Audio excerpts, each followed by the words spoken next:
go ahead and get started. Prayerfully, it won't give us any problem saying it. We're too blurry. So the light already kind of gives weird stuff above my head. It is what it is.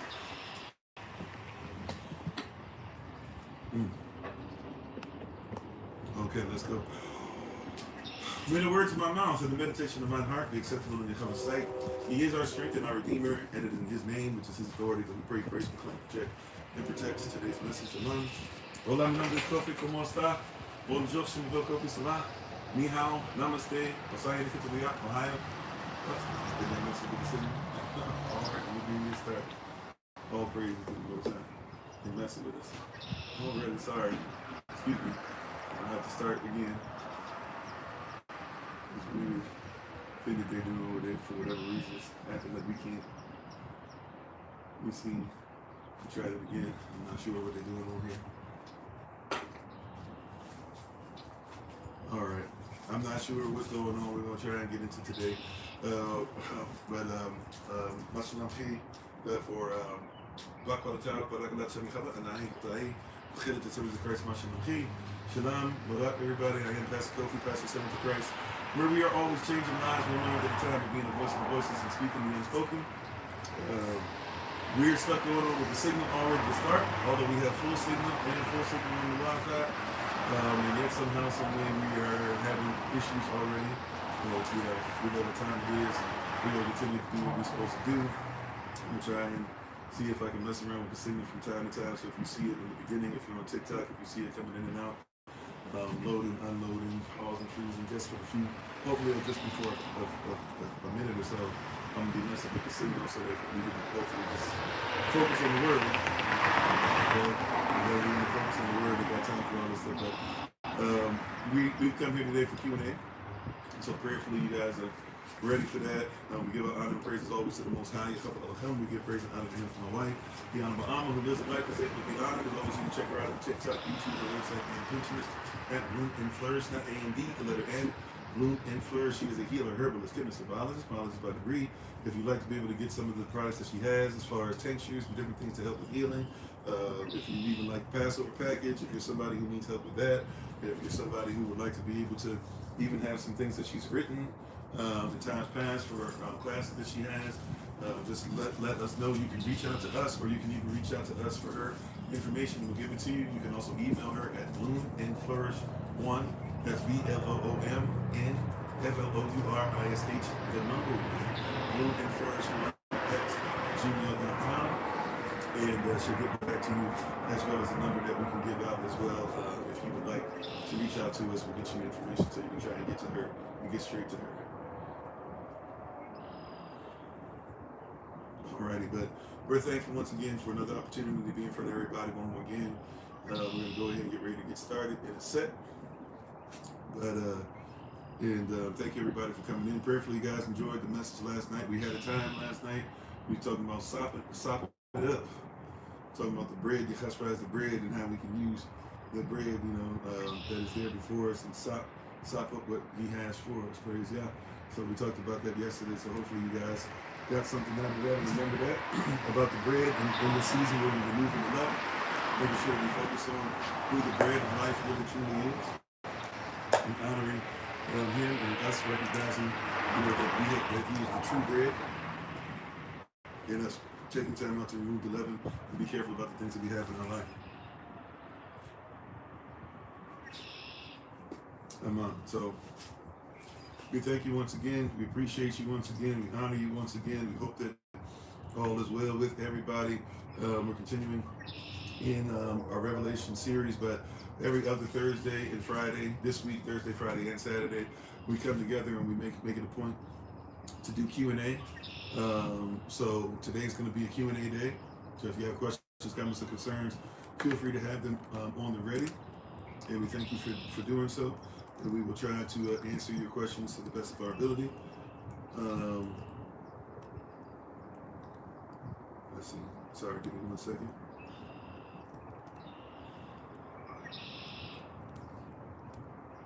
I can't spell for some reason today. Alrighty. We'll try it again.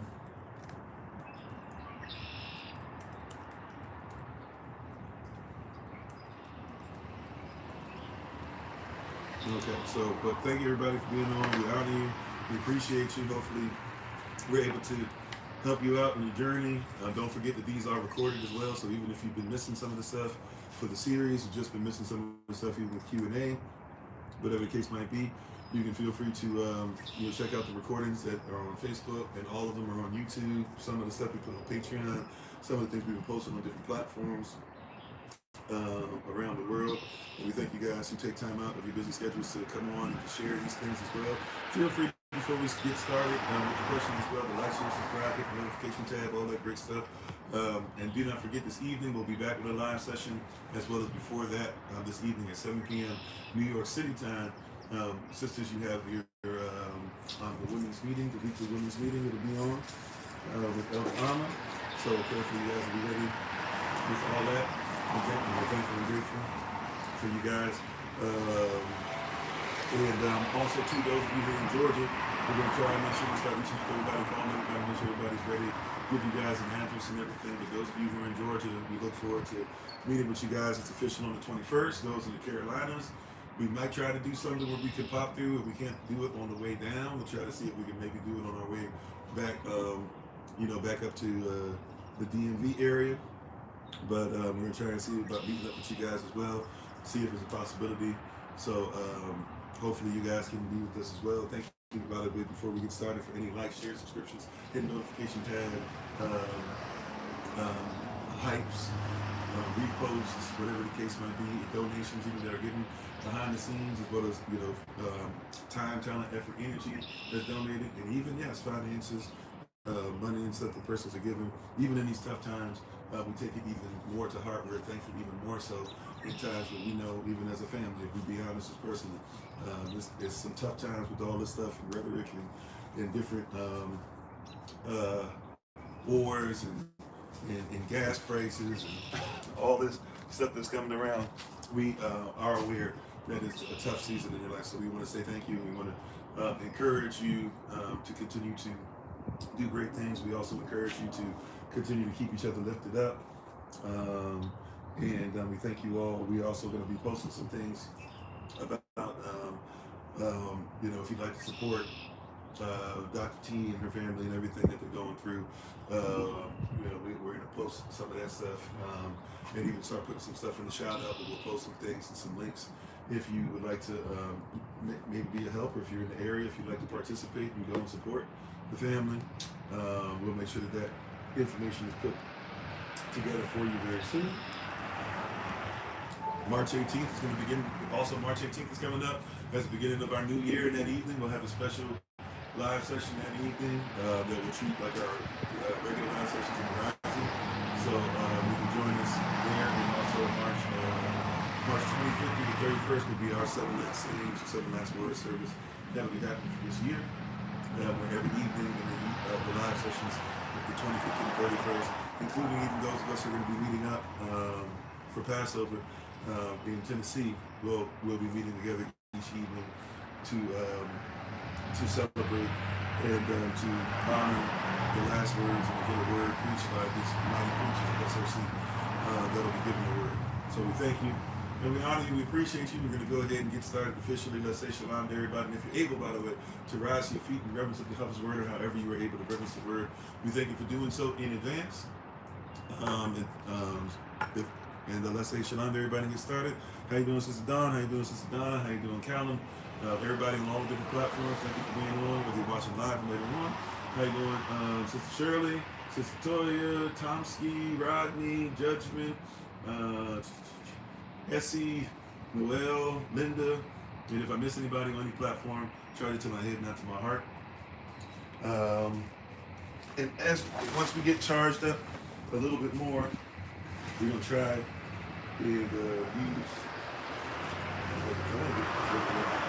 and use the microphones and see if that makes a little bit of a difference for us. We'll try it and see on one. I can only use it for one right now. I gotta get the other one. I be forgetting they cover two mics. But I be forgetting that basically I think they only go to one receiver. So I have to have two different receivers. So I'm gonna have to get another receiver and another 2 mics. But we'll at least attempt to see how it sounds today at some point. So you guys let me know if you can hear. All right. Let me see one thing. Okay. All right. Yeah. So we'll try and get started with that in a little bit and see what we can do. And hopefully you guys can let me know if it works for you. We'll try it on different platforms at different times. And if it works well, we have tried it for a while, but if we have it set up well, you guys let me know. And we'll make sure we use it from now on. We'll even try to see if we can get one set up. Maybe we might have to eventually down the road get like 4 different sets of mics and stuff like that. So we're working on being better, being more technologically savvy, and all that great stuff. But we're going to go ahead and get ready to say our Bible pledge. How you doing, Juan, Andre, Shalom, Shalom, peace, everybody. How you doing, Pinky, Sister Mignon? All right. So let's go ahead and get started. If you would like to, you can put your right hand in the air, your Bible and device in the air, and just repeat after me. This is my Bible. This is my sword. And this will I trust. For Yahshua is Lord. No sword of God shall ever be heard. This is my Bible. And this is Yah's word. Hashem Yehovah. Amen. When Yehovah Hashem, his name is authority. Let it be done unto us. You may be seated. We'll go back to what you're doing in the presence of the Most High. Yehovah Elohim. How you doing, Brother Alton? Alrighty. So, today's Q&A, once again, and tomorrow will be Q&A as well to make up for yesterday, since we had a tough time coming on and setting up, and then we had to reset up because of the wind and everything. So, if you guys have any questions, comments, or concerns, feel free to make them known, and wherever you guys would like to go, feel free. I have some things that if you don't have questions to get it started, since it seems like we're not getting the notifications out that we're on, I have some things that we can start with, but we'll start with your questions, comments, and concerns, whatever you guys would like to start with. Let's go ahead and let's get it. Thank you again for being on. Any questions, comments, concerns? Anybody have something they'd like to get it started with? I do have one. It's kind of was a question that was presented. So we kind of already answered it, but I do have one that we can start with if I see none. How you doing, sir?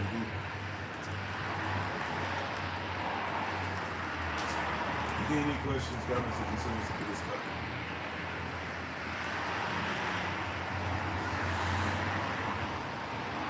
If not, once again, I'll wait just a little bit. I don't want to leave it silent for too long. Have we ever spoken on Kwanzaa? Yes, but persons ask questions that we answer all the time, so it's not a big deal. But yeah, we've talked about Kwanzaa. So Kwanzaa is something that we basically say, I get what the point of Kwanzaa is, but if we be honest, this is one of those things where you have to be careful and not,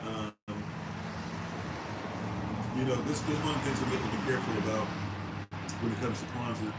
And I'm sorry for the next question coming up, Tom Ski, if you can help me out. I'm not sure exactly what you mean by how does remember give us counsel, because remember, if you're talking about the play on the word, not even the play on the word remembrance being put back into membership, but I'm not sure about how does it give us counsel as far as that way. If you could maybe explain a little further to me, and thank you for doing so. Thank you for the question. I just don't get it on my end. It could be simple, so but you got to sometimes speak to me like a simple right? But yeah, as far as Kwanzaa, for the first question, Kwanzaa is something that we basically say that we're usually very intellectually dishonest on. And here's what I mean by that. And how you doing, Brother Bradley?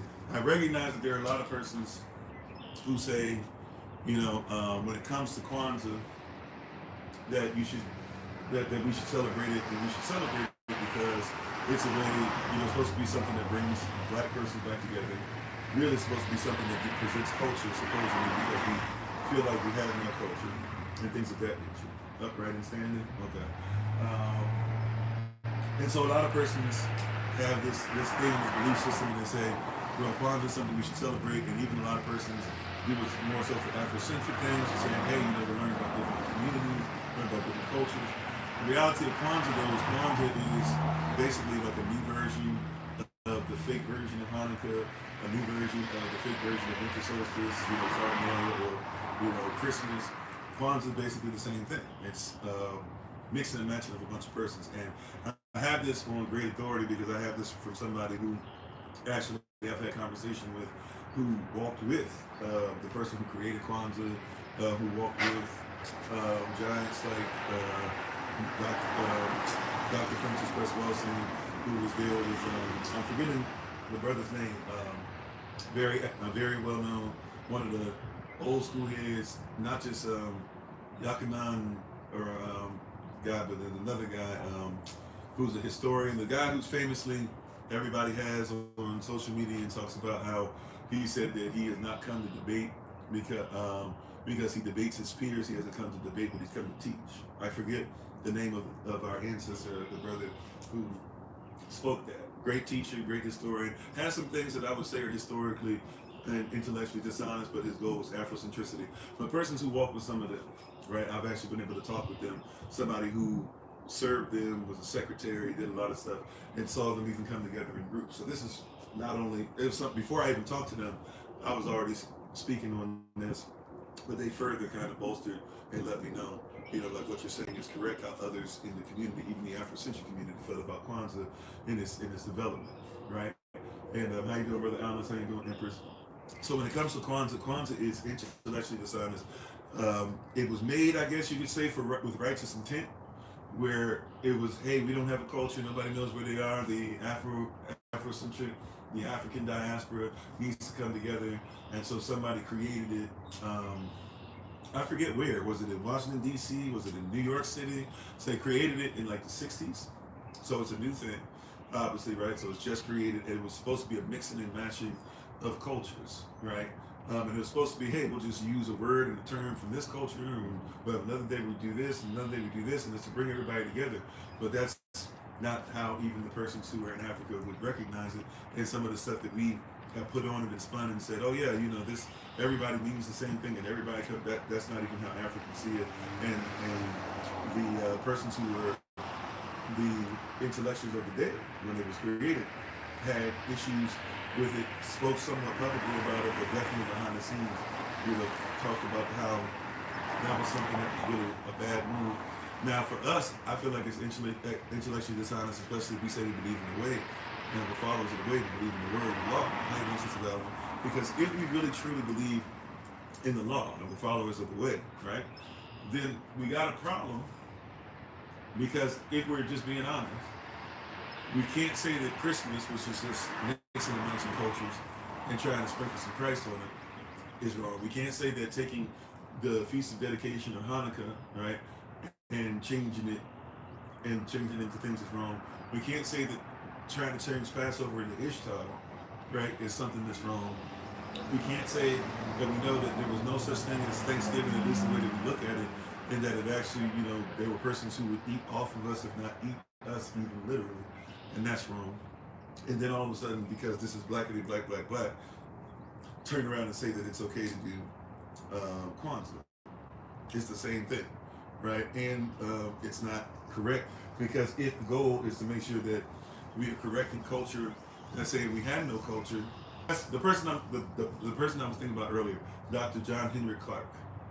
That's who I was talking about. That's what I was thinking in my head, right? Dr. John Henry Clark. And how you doing, Brother Dennis? Right? So that's what I was speaking about earlier, who I was talking about, some of the intellectual giants. So if we know that it's wrong to mix and match things, and then to try and like make something new, and then a lot of places, even in churches and stuff like that, and some people who are even followers of the way are trying to like slide that in and do stuff like that, right? Now, I will be honest, I can see somebody saying, well, there's a hypocrisy, because you're talking about, you guys do watch night service. Well, there's a difference between watch night and New Year's. So if I were to do New Year's Eve service, that's something completely different. If I'm doing watch night service where somebody's trying to take what we actually did and change it into basically New Year's Eve service, I'm wrong about that. We're doing a tradition, which you don't have to do, by the way. But if we're doing something traditional as far as watch night's a little different, because we're talking about something that actually specifically happened to us as a people as far as Negroes, and we celebrate what's going on, not just with trying to become part of the nation, but celebrating the fact that we came together after months of waiting, persons coming together, praying together, having guns, ready to defend ourselves if necessary, and we were able to realize that what had been said in the Emancipation Proclamation actually would allow us to be separated from extreme stuff we were going through chattel slavery.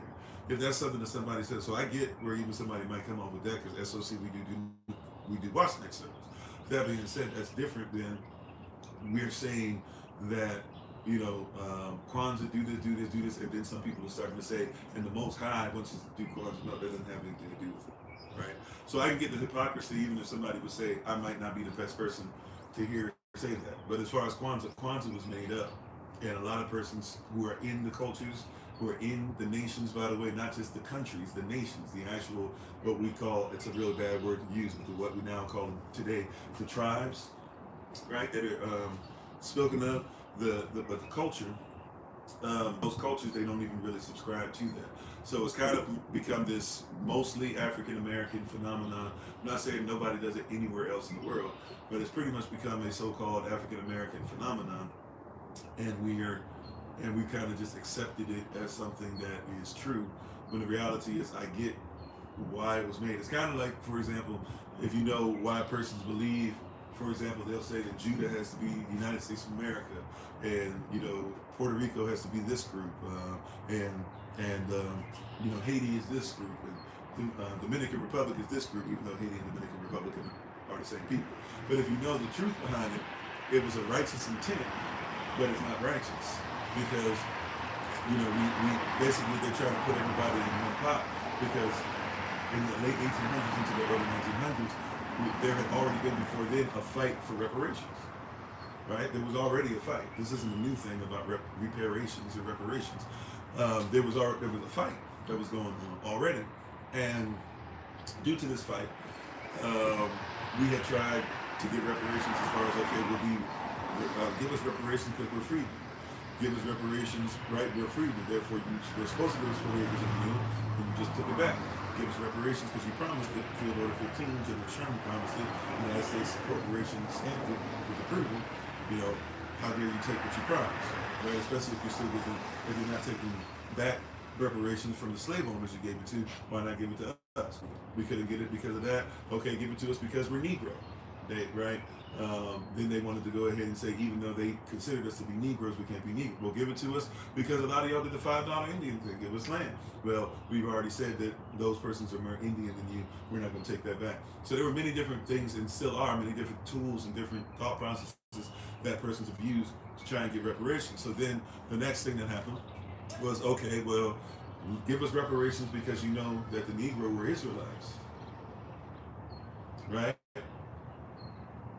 A lot of persons, and then we started to realize, like, that was the next step. Give us reparations because we're Israelites, and a lot of persons knew that. That was a secret, right? But they still weren't trying to give us that. So there was a brother who came along and said, "Hey, why don't you give us reparations because we're Israel?" And I'll show. And he came up with something to just be like, "Hey, this is where we can track and trace and this and that." So he said he just came up with something that was somewhat close. Didn't really know it was for sure, and it's kind of one of the reasons why we didn't get it. But he came up with the thing that people use today. Oh yeah, this country is this. This country is this part of Israel. This country is this. And the United States is this. And this part of Europe is this. And blah blah. He did that to be like, okay, give us reparations. And later on, they added the European country. That I think it's only one now. But they added the European country because what they were trying to say was is that okay, you guys are starting to say that they're Israelites, and persons are starting. It seems like we're leaning towards giving them something because they were getting closer and closer to eventually what happens with them being given Palestine, right? So they're like, okay, if you guys are going there, if we can attach them and get a group of them to say that they're part of us, then maybe when you give them what they get, you'll give us what we deserve too, right? Which didn't happen, of course, but so it's a mixing and matching of a bunch of things, now a bunch of cultures, now a bunch of persons who are saying, yeah, everybody was always this, and now this is where Israel, then that turns into, now Israel was really over in the United States, and it wasn't where it was, and et cetera, et cetera. There's a lot of stuff, and that comes from some other Christian stuff that even goes with, like, the Mormons and things like that as well, to change up stuff that wasn't actually real. But I'm saying all that to say, if we're not careful, we'll just mix and match everything together, rather than looking at the origin. So it's kind of the same thing with Kwanzaa. It's this thing that has been made up, and it was made maybe for righteous intent. But if you look at it and even with what's like this here, it's actually causing more confusion and causing more splitting in diaspora, if you will, then it's coming together. So Kwanzaa is something that, I get the thought process of it and everything, but whether we're talking about just from the psychological or philosophical or um, the identity, thought process, nationality, etc. Even diaspora, trying to squash the diaspora wars and bring us together closer as a African community. I get the point of it, but it was something that never really, um, it's kind of in many different circles. It's something that was never really should have never really gotten the legs that it got. So, with that, do what you will. Like I said, I can see somebody who's like, well, you guys are doing Purim, and that's not one of the, even though that's in the Bible, it's not one of the holy days, it's not one of the six. And you guys are going to do feast of dedication, but it's not one of the six. Or you guys do, men's meeting, women's meeting, stuff like that. I mean, I feel like that's different. You guys do this, you guys do watching service. That's actually something that we don't do New Year's Eve. That's a specific thing to a specific culture. So it is culturally relevant, right? But we make sure that we honor that. We don't go outside of that. We don't add Auld Lang Syne or swag surfing or anything like that to what we do. But granted, I can see somebody making an argument. What's the difference? I think there's a big difference, but to each their own on that. Outside of that, if we just be honest, to each their own on that. So if I see somebody celebrating it, blah blah, this and that, I'm never. By the way, I do that with any holy day, unless somebody trying to force something on me. And if I see anybody celebrating what they celebrate, celebrate it to the fullest. Have fun. It's just not for me. Nothing. Next question was about remember, and by the way, welcome everybody who's coming in. Today's Q&A day, so whatever question, comments, or concerns that you guys may have, let us know. How you doing, Sister Bet? How you doing, Elder Anais? Shalom. And looking forward to the word for tomorrow. Elder Anais will be giving us the word tomorrow. All praises to the Most High Yah. So let's see. We do fuss and fight over some of those things. Yeah. Where we at? Where we at? I'm sorry, y'all. Oh yeah, next question was about remember me. Tomsky, I'm gonna do my best. I'm not sure if I'm gonna answer this correctly. Not because you didn't do a great work at asking the question, just sometimes like humanity, sometimes I can't comprehend everything. But I see, so how does remember give us counsel? So I'm going to talk about counsel, I'm going to talk about remembrance. I'm going to try to see if I can fuse it together in my head and prayerfully get close. And if it's not specific enough, feel free to let me know where I need to go specifically with it. Okay? And thank you for the question. Once again, no shade towards you. Just sometimes, obviously, we're typing as much as we can. And sometimes I just can't get the gist of it, or sometimes I miss something real simple. Because I'm trying to go somewhere else with it. And I'm sorry, there was an announcement I was supposed to make as well. Sorry, concerning Passover. Those that are coming to the Passover celebration that will be in Tennessee, we need to know, really kind of yesterday, but we just found this out. There's a place where we're going to be near. It's called Dollywood, which basically, I've heard of it before. I thought it was like a mythological thing because it's based off of it was owned by Dolly Parton. I think her family still owns it, so maybe she owns it still, and her family runs it or something like that. But it's basically kind of think like an amusement park, a Disney World of sorts, but it's in Tennessee. It's a famous spot. Since we're going to be really close to there, and we were looking at taking some adults and children, if you can, if you would like to go, let us know. If you can, if we can get 15 of us, where it's only going to be at the most max about 20 of us, I believe. But if we can get 15 of us to sign off on it and go one of those days and get the tickets, we gotta pretty much get it like today or tomorrow, I believe, because we have to have it 15 days in advance. So April 1st, right? It's April 1st. So if I work back, 31, sorry y'all, 31, 30, 29, 28, 27, 26, 25, 24, 23, 22, 21, 20, 19, 18, 17. So today is the 13th. So, really we want to do it maybe by this weekend, because so tomorrow will be the 14th. So Saturday 14th, Sunday 15th, Monday 16th, Tuesday. So really we probably need to know about Sunday, Monday. But if we can get 15 of us on board to go, the prices dropped significantly from like $90-something per adult and $80-something per children from ages 4 to 9. Right? And by the way, we have a little Tyler coming, so they're going to get it free. But if you would like to go, and we get 15 of us to be on board with it, then it helps the prices to drop down, even if we collectively put something together, where we help each other out, or even if we all take care of stuff individually for our families, the price drops down from 90-something per adult to all of a sudden it becomes 68 and some change per adult and 58 and some change per child, with like a 2% sales tax. So at the most, we're talking like $70 per adult. So we're dropping down significantly in price, almost about $30.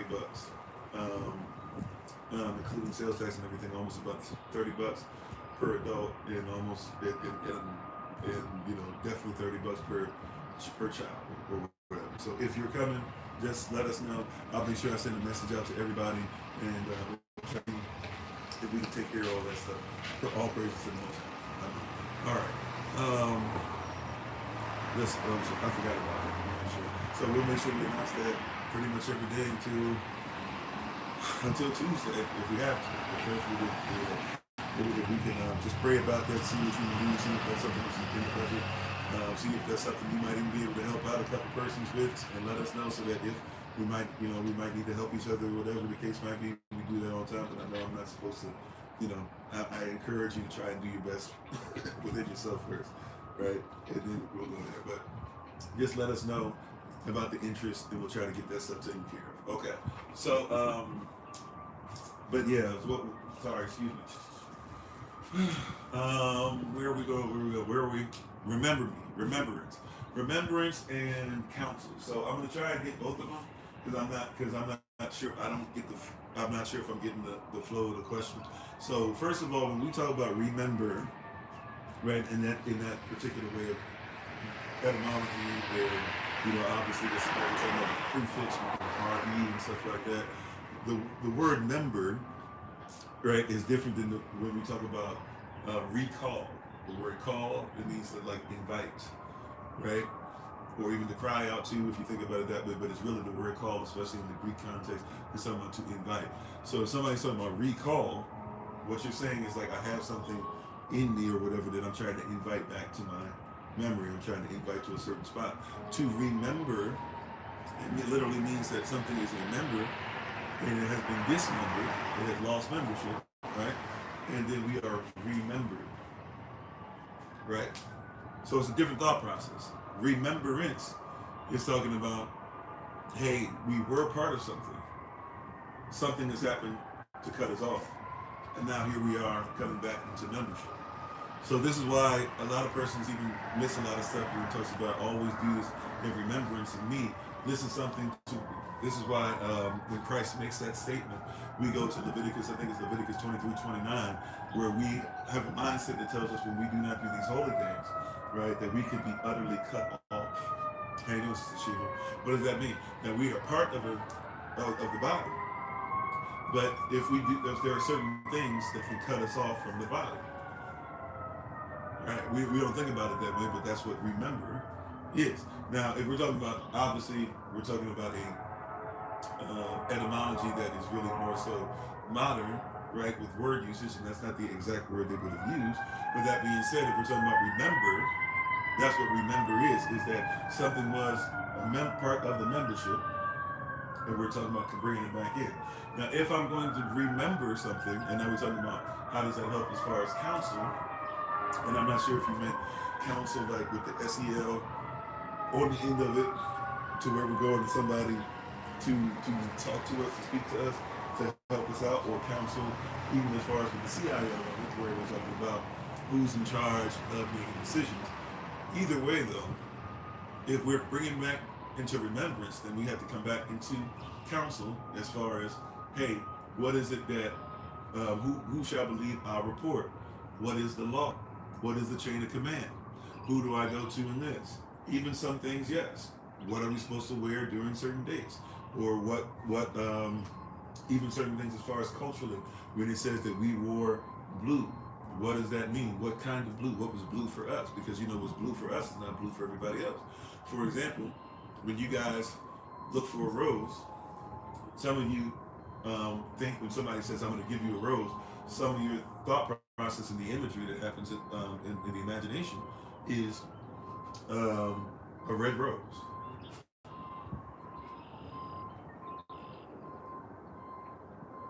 right?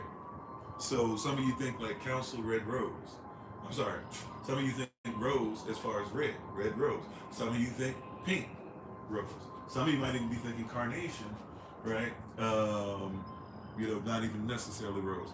But if you go to different cultures and you say rose, for example, persons who are more Latin, Greek, and definitely French, the word rose, rose, R-O-S-E, is talking about not it's not just only talking about a flower, it's talking about a specific color. So when they say rose, they think of the flower, that's where they get their color from. So somebody might say, well, pink to me is da da da. Somebody else is thinking pink flower. Somebody else might be thinking red or reddish, and reddish is pink, right? But it depends on the culture, right? How the word is used. So there's culture that comes with it. So as we come back into remembrance, right?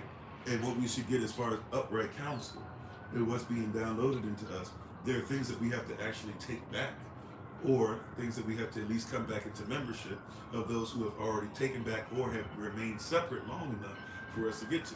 For example, marriage, right? Knocking ceremony. If you don't know about the knocking ceremony, you don't know a big part of the Bible when it says, that behold, I stand at the door and knock. Behold, I stand at the door and knock is saying that Christ has been sent back to get his bride by the Father. That's what that means. If you know how the knocking ceremony works, if you come back into remembrance, then you actually have an upright mindset and can even understand. And all you're get an understanding. Well, many persons don't have a standard to be under and do not have proper comprehension, because when he says, behold, I stand at the door and knock, those of us who recognize that the Messiah is supposed to represent the husband, and Israel and the kingdom is supposed to represent the wife, then we're talking about what he's presented even in Matthew 25, where there were 10 virgins, and the virgins are supposed to be waiting for their husband to come back. In John 14, when he says, beloved, let not your heart be troubled. If you believe in the Father, also believeth in me. In my Father's house there are many mansions. If it was not so, I would not have told you. I go to prepare a place for thee, that where I am, you could be with me also. Right? When he's saying that, that's the husband. The husband wants everybody in the community, especially the parents, and especially the two persons getting married, have agreed to terms. The husband, who's already pre-qualified to be a husband, just has not laid down with anybody physically, but already qualified, and everybody has said that they get their paperwork done, and then the husband has to go back to his father's property and build an add-on to the house called a mansion. Then when the father, right, the son doesn't know the date of the hour, nor does anybody. The father is making sure that the son builds things according to the father's specifications. Once the father signs off on it, he sends his son to go back and get the bride, right? When the bride is waiting and put oil in her lamp and is preparing herself for her husband to come back. She's already pre-qualified. That's why he who finds a wife, she's already qualified as a wife. We're not doing this thing where we're dating and trying to figure out if I like the person, I've already gotten this, I've already laid down with them, we've already had children, we've already done this stuff. Okay, I guess we might as well get together. Right? We got this weird fascination with trying to do things in the world and then trying to make the Bible match what we've been doing. How you doing? Right? We have this weird fascination with we want to be worldly, but we're gonna try and figure out how to put the kingdom with it. That's not how it operates, right? How you doing, Moses?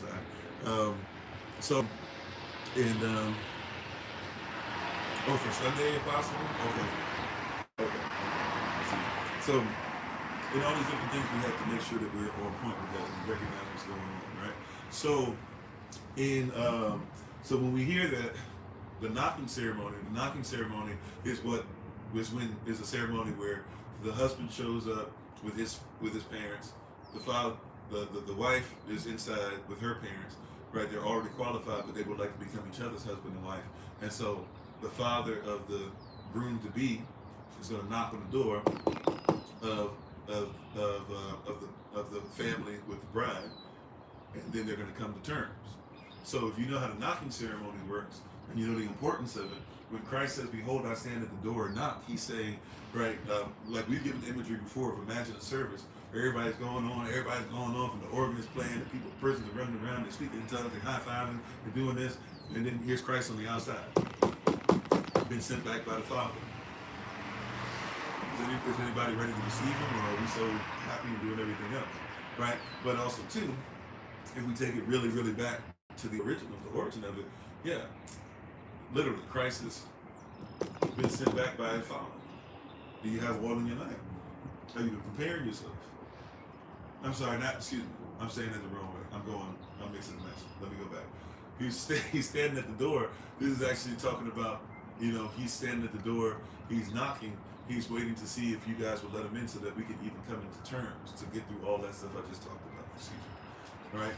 So, coming back into remembrance, coming back into membership, coming back into who we are, there's a lot of stuff culturally that we have to take time out to recognize and look at. Coming back into remembrance, we have to recognize and realize, a lot of this stuff, and we have to begin to even get culture. We even have to begin to be enlightened to certain things that we've lost, that we forgot, that we haven't even recognized, that we have lost, or we don't even think twice about it. So we have to come back into remembrance. We have to be willing to, to come back in, to have this upright standing, to allow it to have something where now there's a flow. Even in how we present the word, how we present ourselves, how we present our bodies, how we present marriage, how we raise our children. All these things are very important, because what has happened is just like we were talking about with Kwanzaa or other things like that.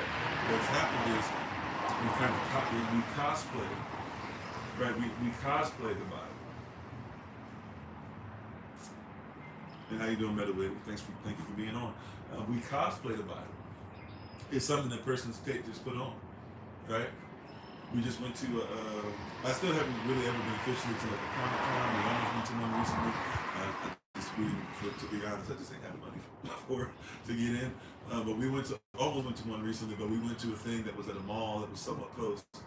And, we went, and it was for video games, so they had a whole section where you could just come and play video games. So, Solomon and I went there, and, we were doing our thing, going to different games to play. Most of them were old school, arcade games, but still, had a little bit of fun. We came late, so we didn't get to see the full thing, but then they had another section, they were, doing all the stuff where people were selling it with their tables. But as we went around and stuff, you see a lot of persons, and I was just having a moment, I'm one of these persons, forgive me, it's difficult for me to watch anything without, or be part of anything without trying to pick it apart. It's just the way my brain works, forgive me. It was fun. It was fun. Solomon had fun. That was what it was about. The big elder Alma, liked a lot of stuff that she saw. Well, not like some of the stuff. I had a chance to go back and be nostalgic and see, some Naruto stuff over here, and see some Shinigami stuff over here, and see some Titan stuff over here, and they had old video games from back in the day and all that. It was nice. However, I saw everybody walking around, and I noticed that there were a lot of persons, cosplaying, and and I was like, it's interesting that this is kind of a culture within itself. But then I started thinking and looking at persons and seeing what persons were wearing, some stuff that was like crazy stuff that I'm like, so and so should be wearing something like that in public. Some stuff where it's like somebody put a lot of money toward that. Some stuff where I go, hey, I see that fit over there. I can see myself wearing that, like something like that. But I started realizing all these persons will take this stuff off. Some persons wear this all the time. But a lot of these persons will take this stuff off when it's time for them to go somewhere else. And matter of fact, there are some persons that you can tell, hey man, they're just making money. They understand that, that all of a sudden it's in to get GameCube games, and it's in to get Nintendo 64 games, and it's in to get Super Nintendo stuff. And persons can pay a whole bunch of money because they want to find this one game in the game that they haven't seen in forever. Or somebody wants to get the Sonic the Hedgehog that was on Sega Genesis 16-bit, or somebody's looking somebody's looking for this one particular picture that you won't find anywhere else. So somebody will pay $10,000 because they're into this one thing. And so there's a lot of persons who simply realize that there are persons who will put all this stuff into things that are artificial, right? And they won't put the same thing even to their community, but they're like, I don't care as long as I get paid, right? How you doing, Sister Casey? Right? And how you doing, Elder Jam? So how you doing, Richie Rich? So yeah, so it was fun, but I had this moment where I'm just looking, I'm like that, because they were even telling me, I'm talking to someone, I'm like, yeah, I'm 70 some years old, I don't care about this stuff, but I bought all this stuff for my children, for my grandchildren. They get older, they don't want it. I decided to keep it. Next thing I knew, no, come to find out, everybody want to pay for it. I'm like, yeah, I'm gonna sell it. So they got closets full of all this stuff. Why not? Right? Going back to Atari systems and stuff. Somebody wants it, but it's like a cosplay thing where people will give it to you or sell it, and they'll keep up a fantasy. They'll even now say the fantasy, let's give it to the next generation. And I was thinking to myself, like how much more so do we have something that's real? Something that we could come together and just, you know, come together as a group, come together as a people, come together united. I was even thinking, these persons, somebody, I don't know how they could do this stuff. I just think I don't even know how to do some of this stuff. But I was thinking to myself, like, how awesome would it be if we were like, hey, let's come together, whether it be for a holiday or not. We can come together for something. We can be. They did it at a mall. The mall basically is falling apart. Everything there is pretty much like a ghost town. Everything there is pretty much empty. The Ross there is going away. When the Ross is going away, that's something. But the Sears, well, Sears is old. What's the ones that they have? Macy's pretty much they were selling everything, including the shelves and the hangers and all that stuff. The something else that used to be a big deal was gone. Everything in there pretty much gone, except for a couple places that you eat at, and maybe a couple of places that are hanging in there, some side places, but you can tell them all not to go. So the person who put this on probably got to use that stuff for free because they didn't charge. So they probably they were like, hey, they put video games in one little spot. If you go to the malls and where they be having the places where the children play in those little areas and it's kind of blocked off, they took like 2 of those places and they had like the place where children play. They just put video games in one place. And then they let everybody set up. The persons who set up the vendors probably had to pay, but it was, they probably just said, "Hey, y'all falling apart. Can we use your thing?" How much more so could we do? I mean, how many Israelites out there? Even though everybody's doing their own membership stuff or whatever, but how many Israelites are around the world?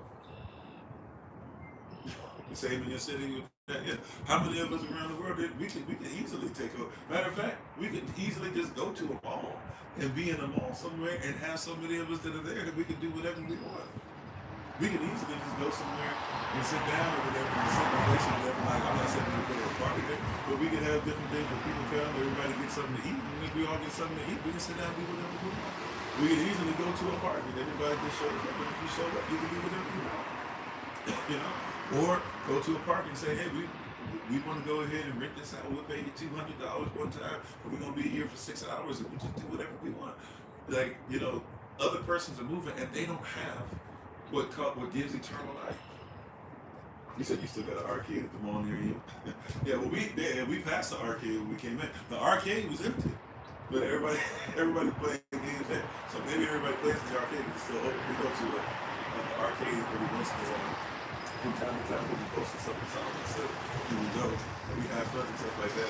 Solomon's jumper was starting to get a little big because he started to beat it bad a little bit on the shot. I gotta get back in the gym, get these shots up. But that game where you play basketball and it's like or not tic-tac-toe, it's a Connect Four, and you gotta shoot the basketball and all that. That's how we play that at least 3, 4, or 5 times when we go. But anyways, this is Jennifer. Saying all that, we have to bring things back into remembrance, right? And when it comes back into remembrance, this is why we spent a whole year talking about a safe place. Now it's got to go from just the virtual safe place, and it's got to go just from a mental safe place, right? And it's got to go just from a safe place where it gets to actually gets manifest. See, this is one of the things that, like, no matter how much I preach it, no matter how much I do, no matter how much you preach it, no matter how much you do, no matter how much money we get, whatever, there has to be something that manifests. Because even so now, I was talking to somebody who was asking today earlier, where we going to do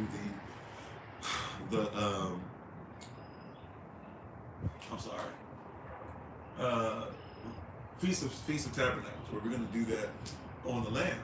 I was like, can't do it this year because we weren't sure about, and really we're still not really set up as far as full functioning and making sure, unless people are ready to camp. Like maybe we might have to do something where people can camp.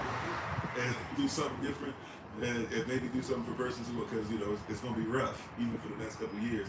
You have to really be ready and really be ready to like rough it on the land if you come to like stay for 8 days, 10 days, stuff like that. We getting ready to go down. It keeps snowing, it keeps like even freezing all day, so we still haven't dealt with the last frost. So I'm glad we didn't plant the stuff that we're gonna plant, the new stuff yet, with the raised beds and everything yet. But but we're gonna get to go down. We're gonna go down no matter what.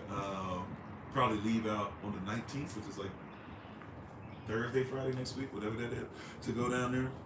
And we got to meet up with everybody on the 21st. So I was telling them we're gonna have a couple things on there more than likely this year. But as far as the actual, like Feast of Tabernacles.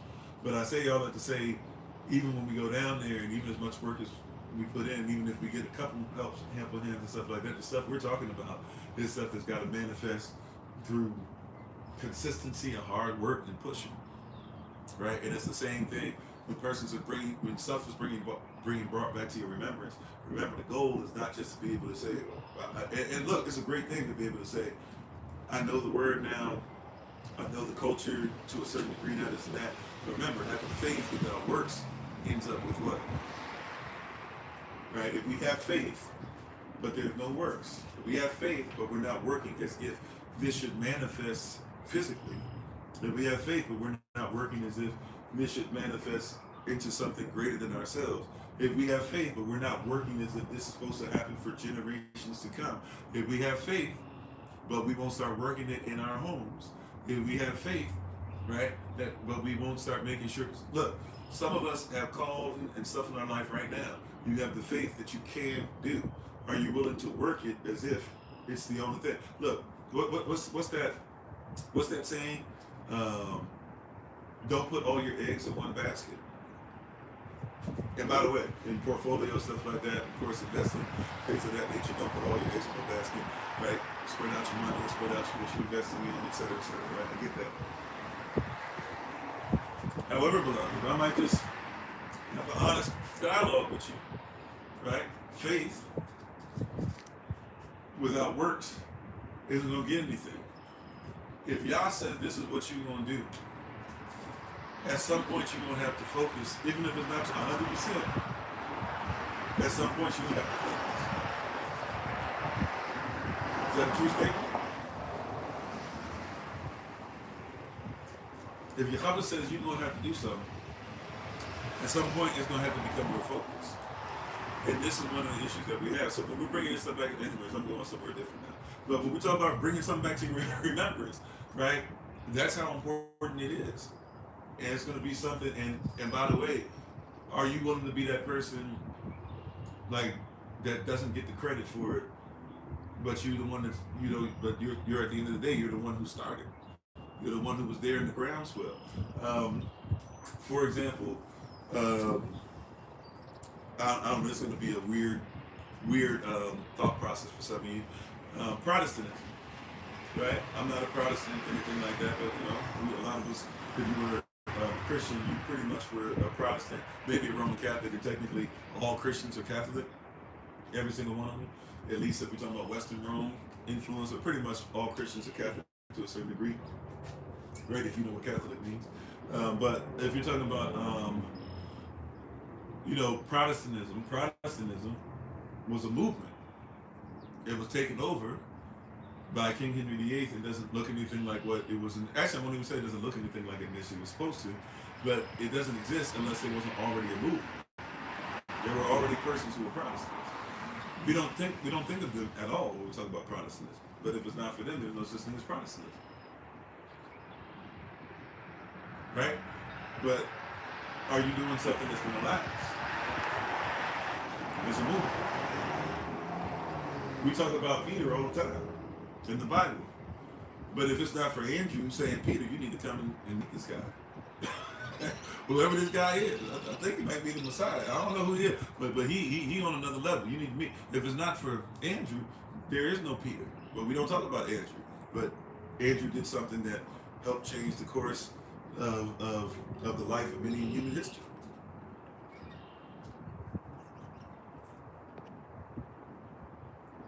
You see, like we got to, so we have to have faith and begin to work something. And even if we're not going to get credit, or even if we're not going to see blah blah blah, it's like the same thing with your babies, right? Like with your babies are going to do things, and a person's going to be like, man, look at that, and they might not even know that your baby, right? They might not know that Kevin Hart, right, worth billions. His mama was struggling, trying to make sure she was the one that was paying his bills and doing stuff, and was trying to get him to look inside his Bible. He wouldn't look inside the Bible. He kept asking for rent money. He wouldn't look inside the Bible. He finally opened up his Bible, and she had 3 checks ready for her, had been ready to pay his rent for the longest. But he wouldn't just open up the Bible, however many checks it was. But he wouldn't just open up his Bible. But how many persons know about Mama Hart? How many times have you listened to see what she has to say about the world? You know what I'm saying? But Mama Hart raised somebody who's worth billions. I'm saying all that to say, I'm not trying to say he's wrong for whatever he does. You know, she might not want to be seen. My point is that you're going to have to work something in faith. And you have to work something in faith. You're going to have to work that you're going to sow a seed in the ground and that it might grow. And you might not be able to partake in the fruit. You might not even be able to partake in the fruit. Somebody who's 80 years a day who plants something, right? There's a possibility that they might not ever partake in the fruit that grows when it's fully grown. Somebody who's 100, if they plant bamboo in the backyard, there's a possibility they won't be able to see the bamboo grow, but it doesn't mean the bamboo will not grow. So we have to have a mindset and the focus and the thought process that goes deeper and goes, goes deeper than what we're willing to go. And we have to have the ability to be attached to vision. So when we talk about this bringing to remembrance and that thought process, right? Amen. She sowed into them. So when we talk about stuff in that thought process, we have to have a mindset. It's a little different than what the world is teaching you and I and having us be on, right? We have to have a mindset that what we're growing, what we're putting in the seed that we're putting into the ground, it's going to manifest into something way different than what everybody else is looking at or discussing or talking about and having thought process, etc. We have to have a different mindset than them because their mindset, is very much so just for a little bit. A lot of us have a survival mindset rather than a productive mindset. And I'm not saying you can't, right, if you survive, you don't produce, but you produce just enough to survive, right? See, watch this.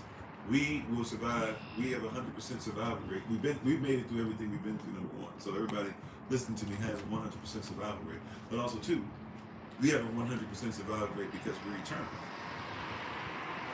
We're going to have eternal life. Like some of y'all. Right? How you doing, Bruno? So there is no such thing for us as only thinking about the moment only, right? That we don't even worry about what's going to happen tomorrow because tomorrow's going to take care of itself. We have a vision that goes way past tomorrow, but we're not concerned or freaking out that we will not have enough to take care of us, right? If foxes have holes and they're not worried about what happens to the hole tomorrow, and birds have nests and they're not worried about what happens to the nest tomorrow, and if lilies in the field are more beautiful than even Solomon and all of his royal guard, right, then we are not concerned, right? And the lilies don't worry about what's going to happen tomorrow, right? We have an issue where we are so worried about it, but we're not even thinking to ourselves that the persons that move today are the persons that move tomorrow. The persons that move is what, I don't know if I'm making sense. Holy Spirit, help me with this. If the person who moves today, right? How can I say this? I have a vision. I don't really know, and there's a lot of stuff that I still don't know what needs to happen. I don't even know how to do all the stuff that needs to happen. Sometimes I'll be having meetings and just be telling persons, hey, can somebody do this and do this, or anybody, and I just be crying out for help, because I don't really know how to do all the stuff that I see.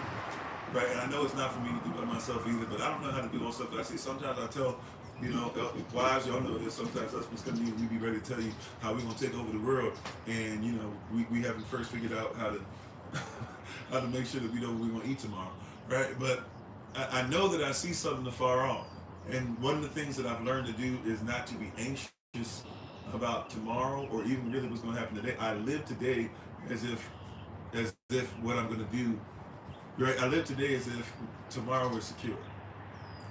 That doesn't mean I don't save money, because if tomorrow's secure, then I have to have money for tomorrow. right? Doesn't mean that I just am willing to do something crazy that could hurt me physically because I need my body to be there for tomorrow. But I live my today secure and without, and I'm fighting this too, even with mental health stuff too. Even I still go through this. I'm not gonna pretend I don't. But one of the things that I've learned to fight, at least I'm better with fighting against, is fighting against this notion that my tomorrow's not secure, and if my tomorrow's secure, and Yah has already, and Yah had already decided it was secure. We're talking biblically. My tomorrow is secure because Yah decided before tomorrow, He decided that it was already secure yesterday. And if yesterday and tomorrow is secure, then He's already decided that right now everything is secure. Right? Does that make sense? If my tomorrow is secure, and He's already decided that yesterday was secure, then that means that today is secure. All I have to do is walk in what He's given me. And this is a different thought process because when I dealt with depression and stuff, it was like, man, everything that I had held on to and everything I was trying to do, and everything was falling apart. And I began to go through this thing because it's like, well, tomorrow's not this, and tomorrow's not promised. No, tomorrow is promised because the truth is promised. That's first thing first. This is why I said to somebody, if you when you realize that eternity is promised, they can't mess with you because if you try to do something to my life to take me away from the most actually, what you gonna do? And I already know that not only will I be resurrected, but the one that I'm a fellow heir with is the resurrection. See, when you get to that point, you start making decisions different. Because how you gonna get me to go ahead and be a traitor? How you gonna get me to go ahead and start stepping fetching and start tap dancing and start, how you gonna get me to go ahead and Bojangles? How you gonna get me? You're not gonna get me to. You're not gonna get me to do stuff because I already am. Right? I already am. I am. Right? If you, even those who like the I am that I am, that's not exactly what it means in Hebrew. For those of you who like that I am that I am, look, it is what it is. Then if I am, then you can't stop that. That's right, and that's an obedience. That's the first step, even in this stuff. You can go to the Psalms of Degrees and Psalm 120 through 134, stuff like that. But one of the things we don't even recognize is one of the first steps, right, is even the fear or the reverence of Jehovah is the beginning of all wisdom. Right? If I reverence my Father who is in heaven, and my Father in heaven owns all the cattle 1,000 hills, He tells me that I can come boldly before the throne because I'm His child. He tells me that I'm born again into the womb of Israel, right? Kingdom of heaven, graft in, even, and making sure that we're all together as one. He's already said that and then, watch this, I started doing what He told me to, and everything that He's told me, including a lot of biblical verses on how finances should be spent as well. I started doing everything, and I'm not just talking about tithes and offering. That's a chunk of it, sure. But it talks about equity. It talks about how we should teach our boys equity. King Solomon says that his father made sure that he learned what equity was, that every young man should know what equity is. Do you even know how to be equitable or how to do something that is equitable, right?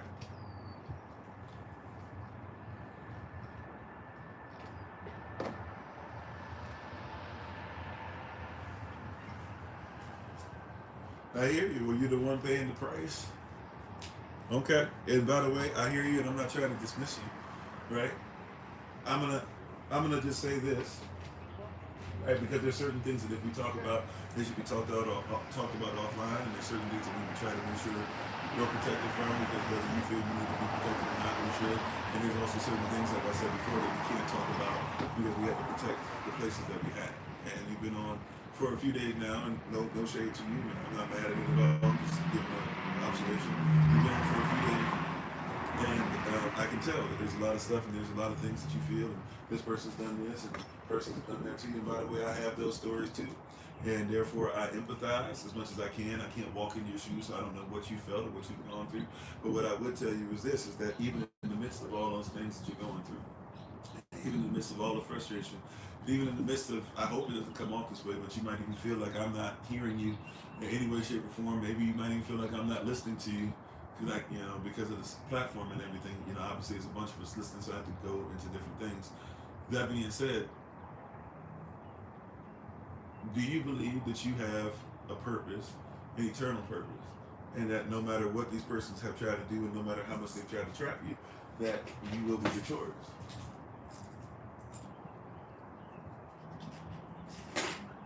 So if you believe that, then it's time for us. It's time for us to empathize. It's time for us to be able to heal. And I say us, right? The Bible tells me that let those that have, and I'm not trying to call you weak as far as a weak link, but if you're going through something, it says those of us who are weak, let us take on their infirmities. It says let us pray for you. It says let us be there for you and build things to help you out. Let us be there for you to talk and things like that, right? At the same time, though, now it's time for you. Well, even if you're talking about being a prophet and doing all these different things or whatever, it's time to start putting in works according to what the word is, and start being ready to separate, not separate as far as being a hermit, but separate and come into the kingdom and start to build something that's greater than yourself and be able to be reestablished to where whatever those persons have done or they're trying to do still, because they'll continue and they're trying to pick it up the further you get to the kingdom. It's time to be able to go to another level and say, yeah, you know what? You cannot, there's certain things that are on my life that you cannot touch. And the only things that they can touch is because Yah knows that not only can you handle it, but you're going to get double back for everything you lost. You in the psych ward? Yeah, okay. I've been there. That's part of my testimony. Sometimes I feel like I should go back, for real, for real. I don't even think it's a bad thing, except for when they try to put all that medicine and stuff on you, whatever. But you can be in the psych ward,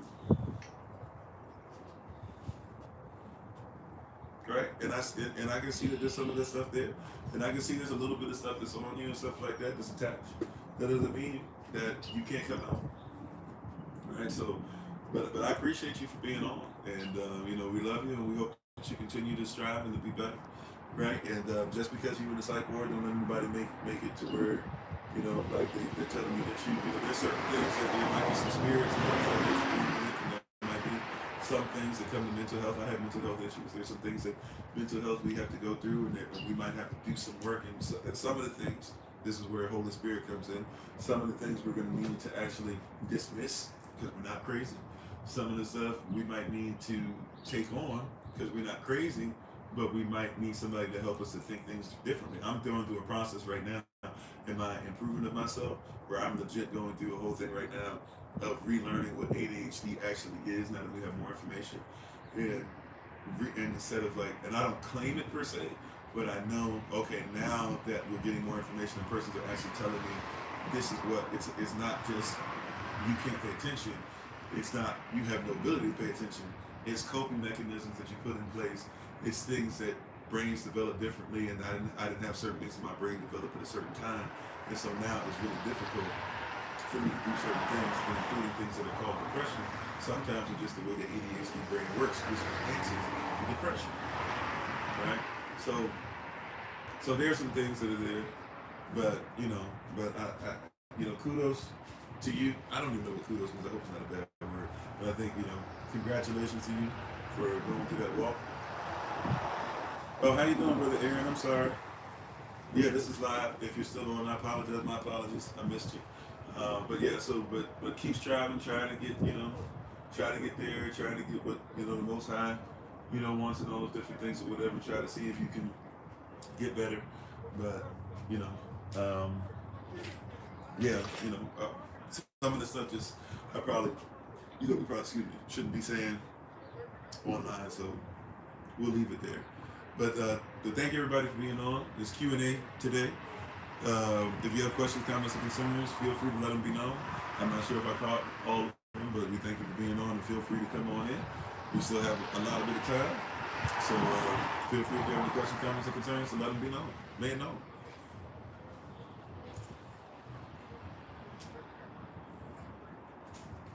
How you doing, Sister Deborah? Let's see. I don't know. Any other questions, comments, or concerns? I might have a short one today. I think I only have one other thing to really address, not even necessarily I have to, just somebody asked me about it, and we didn't get into it yesterday. So, let's see. Hey, how you doing, Sister? How you doing, Vega? You said curious on thoughts regarding the virgin birth. Was Mary a virgin or a maid? Okay, excellent question.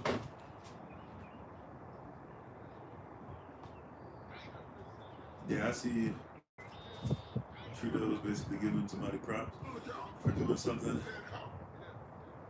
Oh, we're talking about Canada. We're talking about. Oh, okay, it does mean that. Okay, well, I'll be careful with that. uh,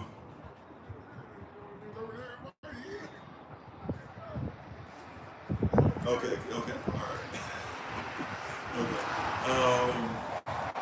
So the question regarding, and I'm sorry, I see another one. Is Adriana as well? You have explain what happens to the soul. Okay, we can talk about that. Sure. So I'm gonna come to you. Your question number two. Somebody hold me accountable if I don't come right back to you after I finish this one. So, first question was as far as the Virgin Mary. Now, this is a very interesting question, and it usually in our communities, especially, it has taken on a different context and talking point. How you doing, Sister Helen? It's taken on different context and talking point due to the fact that basically in Hebrew Israelite communities, now this is something that goes outside of us as well, but and it goes back thousands of years to be honest, or at least 1,000 plus. But in the Hebrew Israelite community, this is something that really takes place, especially when persons don't believe that Yahshua is the Messiah, or that they believe that they try to tell you that he is the Messiah, but he was not born from Yah. He was actually born from Joseph. If you haven't heard that before, saying this long enough, you'll hear that. But these are not just things that, if I'll be honest, once again, these are not things that are only for, these are not things that, once again, are only spoken about concerning, Israel or Hebrew Israelites, etc. This is actually something that does go back quite a bit. And so, so I'm going to speak on this in a few different ways, come from a few different places, just to make sure that no matter what somebody tells you, you can know the truth for yourself. And as you study these things, to show that something prove that you can be working it, need not be ashamed, right? To divide the word of truth, right? So don't just take it because I say it. Make sure that if I say it, you can find it, or that you can see it in your Bible, especially because we're going to focus a lot, on, at least for this question in particular, on this passage of Scripture. But yes, so there's a question that some have: was Mary virgin, or was she just a maid? Because the word that they're using for virgin, now once again, we also aren't honest about the fact that we should go to the Hebrew word for virgin, right? But if you're talking about the Greek, if you're talking about the word virgin and even some of the etymology from other cultures that the Bible is going to be written into, then yes, there's a discussion to be held that the word virgin doesn't have to mean that one has not had sex, because a virgin can be one that is considered to be pure, right? Or the word they're using there, right? Now there are words that do specifically mean that one has not had sex, but to say that one is a virgin, right? It does not necessarily mean that one has not had sex, right? Like it could, like for example, if we were to use a Christian thought process or a Catholic thought process on it, if you are a nun, even if you've had sex before, if you become a nun, you could be considered to be chastened by the Lord, and therefore you go back to being a virgin. If you are a woman, if we come outside, if you're a woman who's been married, if something happens, let's say maybe your spouse passes away, or by the way, it should be for men and women. Focus on women today, because men are supposed to be chaste as well, and men are supposed to be virgins as well, right? Right? I don't want to be that thing where we forget about ourselves and forget about brothers and stuff like that, and how we should be. But that being said, when we hear this term virgin, oftentimes what happens is we just only focus on that. But when we hear the term virgin nowadays, a lot of times what happens is we focus really on somebody that hasn't had sex, and that is not the only. So now so even if we just go ahead and say that, we have to get to a place where we say, okay, but even if that's not the only meaning of it, what's the context of Mary, right? What's the context of Joseph, right? A person who even try to insinuate that Joseph either impregnated her, or some persons who do this thing where, y'all are stupid and Joseph was a simp. I've heard that. And I'm sorry, now the wind is starting to pick up. Having was throwing everything around yesterday, now I have PTSD. It's not as strong as it was, but it's trying to. Once again, the weather said nothing about wind. Anyways, hopefully you got to hear me. All right, my apologies if you can. But yeah, so when we go back to this and we talk about a virgin, we can admit that yes, there can be times when somebody is considered to be a virgin, right? Or they're using the word virgin, but they are not, in fact, saying that the person has never had sexual relations before. Okay? Now, what's the context, though? Concerning Joseph and Mary, right? You hear me fine? Okay, cool. Oh, I see my setup is shaking a little bit, though. I apologize on YouTube, but you guys are shaking a little bit. Give me 1 second. I'm sorry. Salat. 1 second. I'll be right back.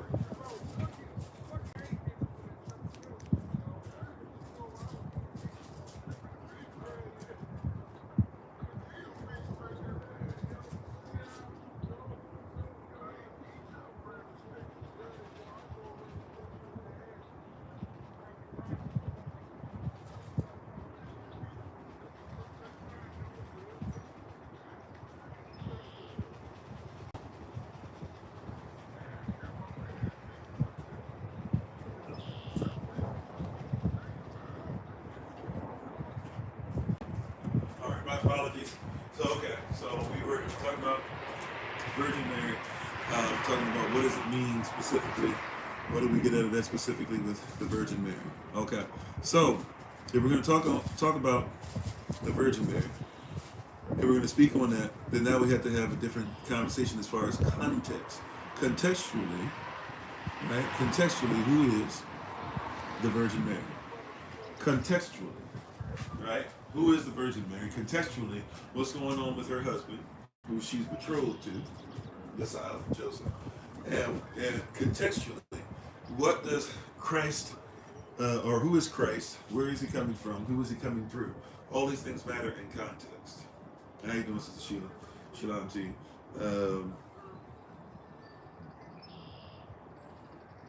John 3:16. Oh, you have a question? Okay, I'm gonna come to you as well, Aaron. My apologies. I just saw a question pop up. Facebook is weird because I can never really tell who's on Facebook and what you guys are saying. Facebook is really weird set up for me, at least on the device that I'm using. I'm trying to use some other devices in the near future for.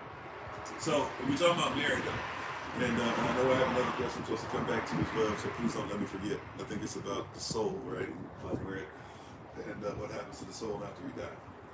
Okay, so if we, and how you doing, Sister Barbara? I'm sorry.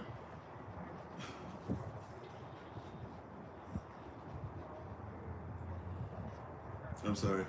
If the disciples acknowledge Yeshua as rabbi, wouldn't he be written in the synagogue books as a rabbi? This is a process rabbis go through. Well, even that is something that we answer that as well too. So that's like question number 4. So we went from finding questions and we got four of them answered. So okay, cool. So first question, once again, is and how you doing, Sister Beverly as well. So first question is about Mary. Mary, as far as lineage, is real easy for us to be able to figure out, right? Mary, by the way, this is something that's a truth, that somebody who disagrees with what I'm about to say will tell you. I would agree with this part of what they're saying. Mary, if you look at her lineage, she is not Judah. And it's important that Christ is going to come through the lineage of Judah, right? Very important. Mary is actually related to El-Shabbat, right? El Shabbat is her name, right? Of her cousin, you know her as Elizabeth. Some of you even know another dialect, another way of saying it is Minister Elisha, but she has the same name. That's another dialect, that's another way of saying that name. But Mary has a cousin, Al-Shabbat, Mariam, or Marian, or Mariam, right? Same thing, Mariam. Mary has a cousin named Al-Shabbat, or Elizabeth. Elizabeth, right, is a Levite, married into Levitical priesthood. And Mary is a cousin of Elizabeth. Mary herself is not Judah. Very true statement, right? Now, so what happens is persons try to argue that Christ, therefore, couldn't have just been a virgin birth because Mary is not Judah, but they don't comprehend culture. This is why I say all the time, nationality matters, right? It's not where you're born from, it's who you're born from. And if you're talking about a marriage where two become one, then the wife is married into the husband's family. So those persons would be correct to tell you that Joseph, Yesod, is in fact Judah, Yehovah, Yehudi, etc. He is in fact Judah. And so that's who Joseph is. That's who Joseph is. Joseph is Judah. Now, what did we just say about marriage earlier? When we talk about marriage between husband and wife.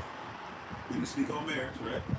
Marriage is somebody who's already pre-qualified to be a husband and somebody else who's pre-qualified to be a wife. Yeah, is it the son of David? Yep, of course. Because watch this. Right? Is he pre-qualified to be a husband? Is he pre-qualified to be a wife? Yeah. Or she pre-qualified to be a wife? Yes. Once the two are pre-qualified, they come together after the knocking ceremony, like we talked about earlier. And that from that point on, they get a piece of paper. Right? We get a piece of paper once we go ahead and get married unto the state. Right? We should have a private contract already. Right? We should already have something from the community already agreed upon, in terms agreed upon, right? From the council agreed upon. That's culture. When you are betrothed, then the husband goes back to his father's house that he builds and add on to his father's property called a mansion. The wife stays in her father's house and gets ready to do what? And gets ready for her husband to put an order in her life. These things are both supposed to take place. That's what would have been taking place, right? And then the father sends the son back to be his bride. However, and so they would have paperwork drawn up then, so that not only does the neighborhood know by word of mouth, but the neighborhood also knows, of Israel, the country, if you will, that the nation knows specifically, even by paperwork, that these two are going to come together.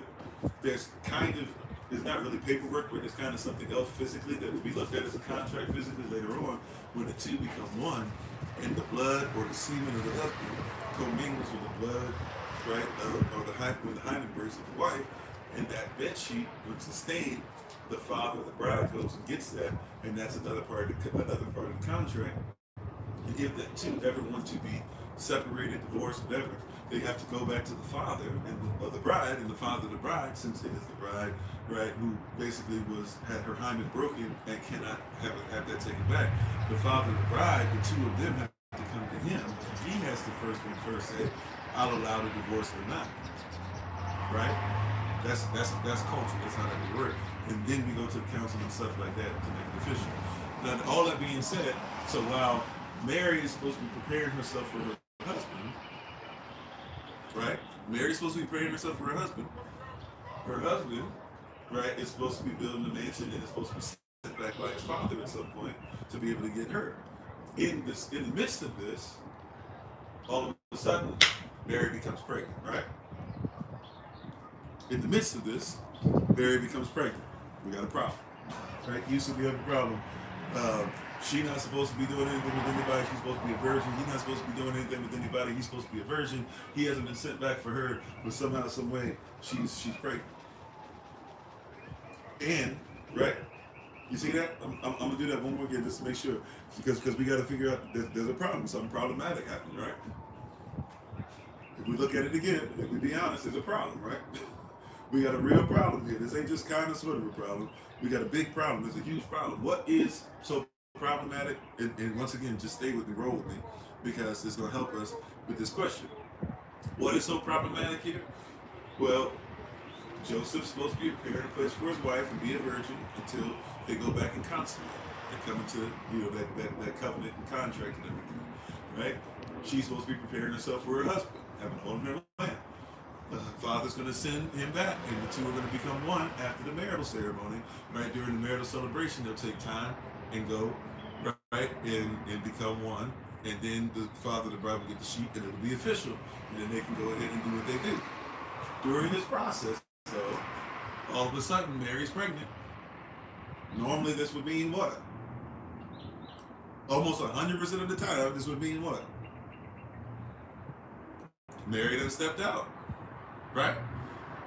And we know, right, that Joseph had an issue with this because she was supposed to be a virgin. She tells him she's pregnant. It says that he had a problem, and it said that he loved her. Right? If you go look at your Bible, it says that he wanted to put her away, what? Privately. He didn't make a big show out of it because he loved her. Right? Roll with me now. Stay with this. Stay with me for a second. Right? He didn't make a big deal about it. Because why? Because he loved her.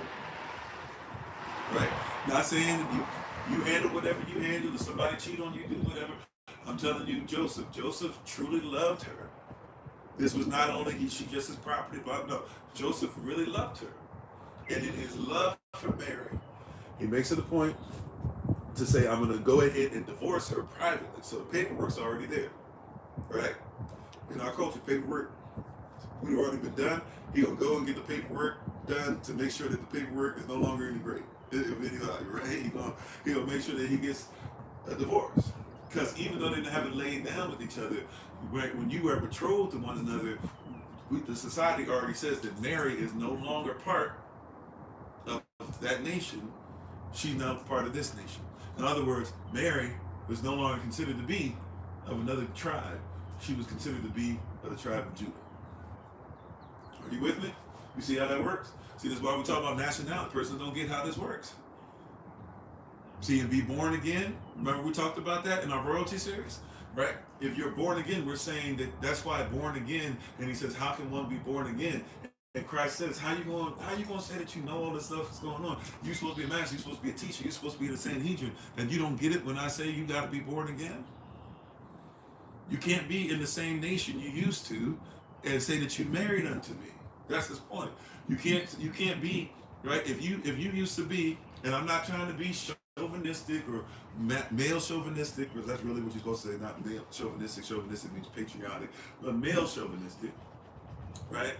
I'm not trying to be misogynist, right? I'm not trying to belittle Mary here. I'm trying to tell you the way that it works, is that the woman is, culturally speaking, the woman becomes one, we both become one, but the wife becomes part of my family. Of course, the family still, talk to each other and do things with each other, et cetera, et cetera. But the mother, right, is right, or the wife becomes part of the husband's family. That's why the husband even gives a dowry. This is why you see that, because there's something of value that is going from one family into the other. This is part of the reason why there's a dowry. This is part of the reason why there's conversation that goes on. This is part of the reason why we have to have, true thought process and talking about these things, because something of value, of extreme value, of family altering, of life altering value is going from one family into another. That's right. The husband cleaves to his wife, all those things. That's why I say I'm not coming from the misogynist. And how you going to talk about it? I'm not coming from the misogynist point of view, all that. I'm just trying to tell you that's cultural is what you're saying. It's culturally relevant, right? Even the husband, nowadays we didn't have last names back then. That's why your Bible says stuff like, some of you think it's misogynist, but your Bible will say that so and so wife of so and so, right? But that's how you did things. Even, for example, those of you who have last names like Gavin's son or Eric's son, right? Stephen's son. Things like that. That's because there was a time where nobody had a last name, so you would just say, "Oh yeah, I'm so and so, son of so and so." That's why the Bible says, like Joshua, son of Nun, right? His name would have been Yehashua Bar, because he had the same name as Christ. Yehashua Bar Nevan, right? You see that all the time, right? Because that's the way of identifying. So when it's son of David, right? Son of David. Even son of David, Yehashua, son of David, they're making it a point to say that your lineage goes back to him. That's why they called him that. They called him son of David, and they were right because they understood that for him to be the Messiah and for him to be who he says he is, he has to have a lineage that goes back to David. But how does he have a lineage that goes back to David if his mother never had sex with his father, at least not before he was born? Because persons don't know culture. The reason is because Your paperwork is already done, and therefore you are already in the eyes of the paperwork your husband and wife, but you have not had sex yet.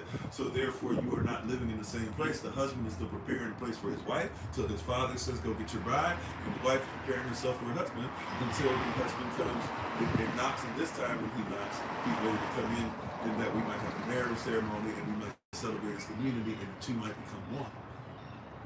So she was engaged to Joseph. Now here's the next part.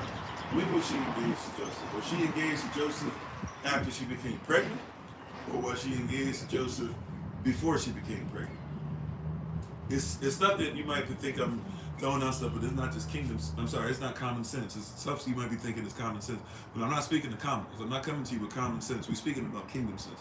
I need you to really recognize what's going on here. Was she pregnant before? Was she pregnant before Joseph asked her hand in marriage? Or was she pregnant after Joseph asked her hand in marriage? Right? I told you we're going to seal it up because a lot of persons will go a lot of different ways with this. Was she a virgin or was she a maid? And then that usually comes from a lot of persons that says, well, was Christ really directly from the Most High, or was he the son of Joseph? I need to, right? That's why culture is important. We're going to sew it up in a second. We're going to finish it up in a second. But I just need you to think about that in your mind. I know that seems like it's a simple question, but I want you to make sure that you got that in your head. You got that answer in your head, because now it's going to help us to sew this all together. Right? Make sure you got this. You got that in your head. When was she? Right? What's the answer to that? Make sure you got that answer in your head. Did Joseph ask her hand in marriage before she was pregnant, or did he ask it after she was pregnant? The answer, of course, is that he asked it before she was pregnant. Why is that important? Because that means that as far as the law is concerned, she was Judah.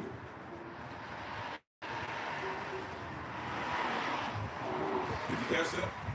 See, this is why we got to get context. Somebody was talking about earlier, we had a question about remembrance, bringing back culture. Before you lay down, once you're in our culture, when you're betrothed, paperwork is done. You haven't had sex yet, but the paperwork is done. As far as we're concerned, she's Judah. As far as we're concerned, look, dowry has already been agreed upon. Right? The family agreed upon it. The council has agreed upon it. The community has agreed upon it.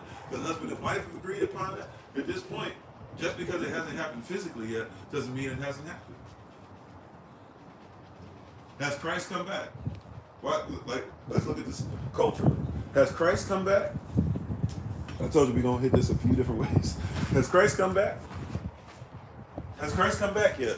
Some people would argue that. So that might not be a great question to ask. But has the Messiah come back? Has he cracked open the sky? Has it flag been thrown back like a scroll? Have you seen Christ in the cloud yet? He hasn't, but are we married? Are we already considered to be his wife? Has he come back? See, this is culture. Behold, I stand at the door and knock, knocking ceremony, all these things we're talking about. Has Christ come back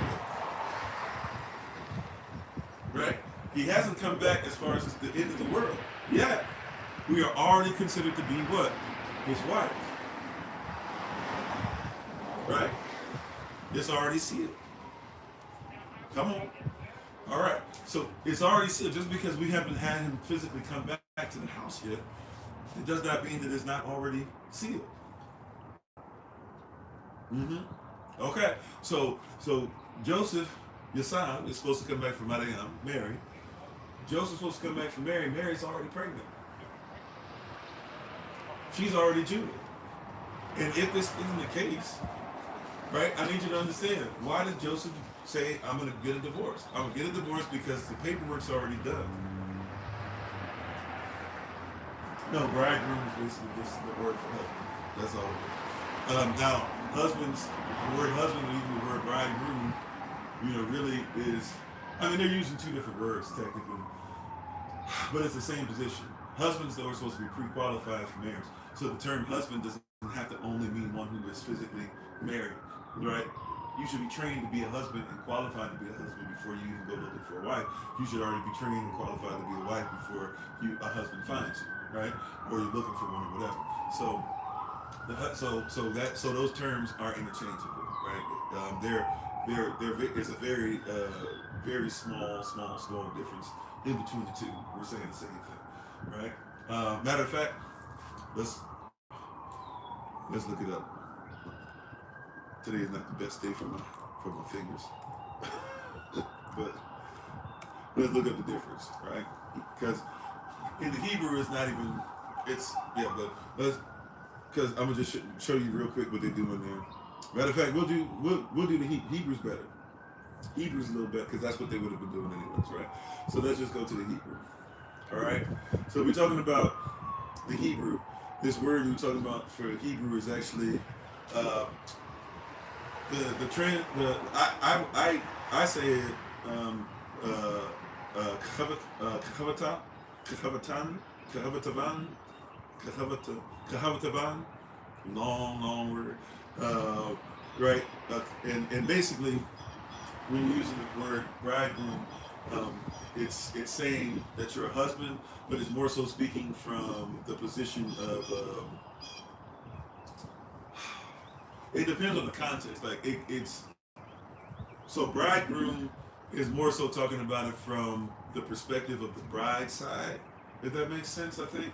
So it's like if you talk about a bridegroom, usually you're talking about like the son-in-law. Yeah.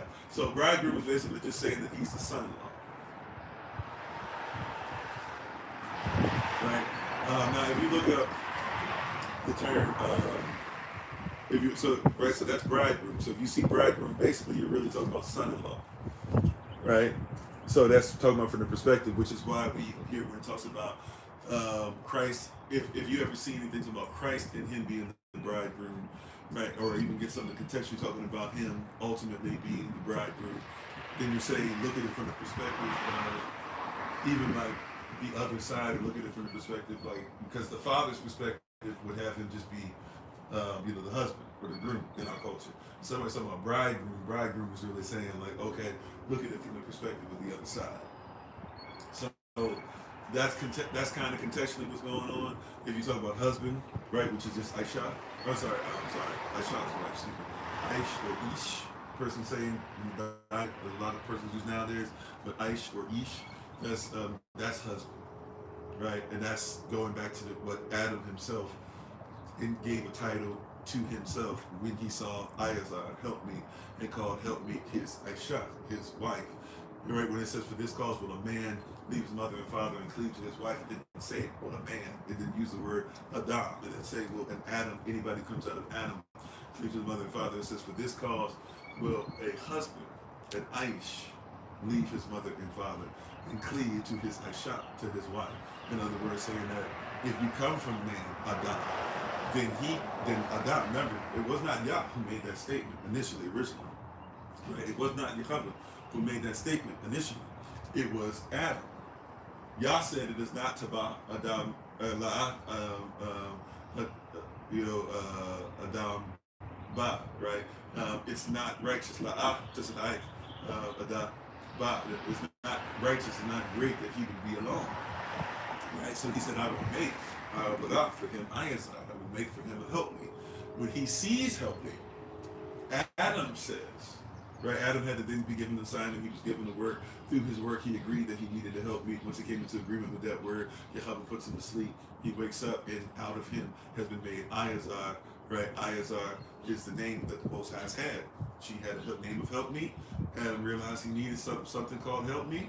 They came into agreement on help me. Help me is created. That's what she was called. Right? That's the first thing she's called. Second thing after that, right? After that, second thing she's called after that is actually then wife. But she's given that title not by the Most High. She's given that title by Adam. Now, Adam would be in perfect agreement with the Most High anyways. So he's just simply saying what the Most High would say. But he says for this cause, it doesn't say, well, a man. That's what it says in English now. But if you look at it, the original word is actually for this cause will a husband leave his mother and father and cleave to his wife. He's speaking from own perspective of being what? Of being husband, right? But if you ever hear one talked about as a bridegroom, it's still talking about the husband, but it would be from the perspective of the bride or the bride's family. Right. So great question. But anyways, sorry, I don't mean to butt anyways. That forgive me. I need to be better with my not saying that because that seems dismissive for somebody. Great question. It goes along with what we're saying. I left off at I think the contract, right? So the contract is different. Is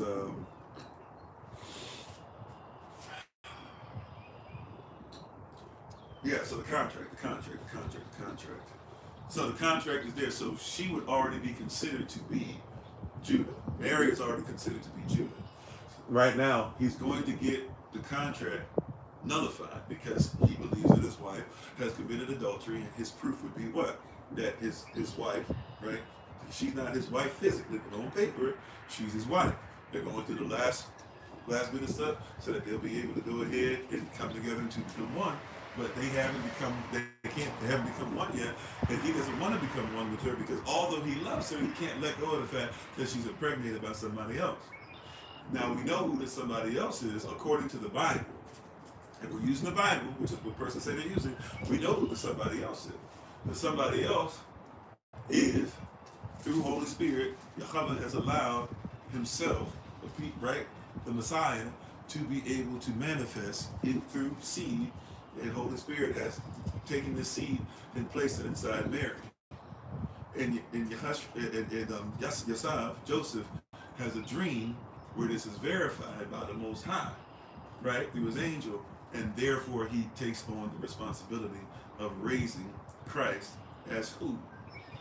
Because if Mary, right, peep game, if Mary, don't miss this, beloved, if Mary is already considered to be Judah, and Joseph will raise Mary's baby, then what is Mary's baby considered to be? How you doing, Black Rose? You see why we got to get in the culture? You see how, right? You see how we got to get in the culture in remembrance of? I'm gonna ask it again. If Mary has been accepted by Joseph because Joseph has had the dream, has heard from the Most High, and says, you know what? That is who it was supposed to be. That is the Messiah. That is the Anointed One. He's given two names for him, Yehashua Amanava'al, or Yeshua and Emmanuel, right? He says, that is it.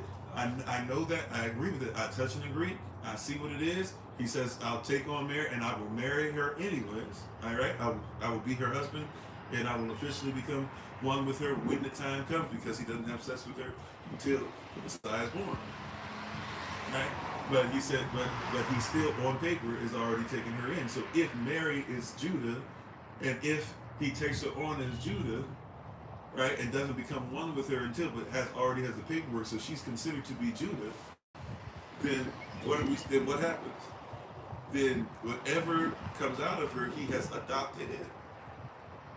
This is one of the things where a lot of us Israelites don't like, and then a lot of Israelites really deep down inside really don't like when I bring that up. I'm sorry, you said you understand saying about what other examples of people being named by their mother's bloodline for discussion purposes. Are there other persons being named by their mother's bloodline? I mean, well, are there persons being named by their mother's bloodline?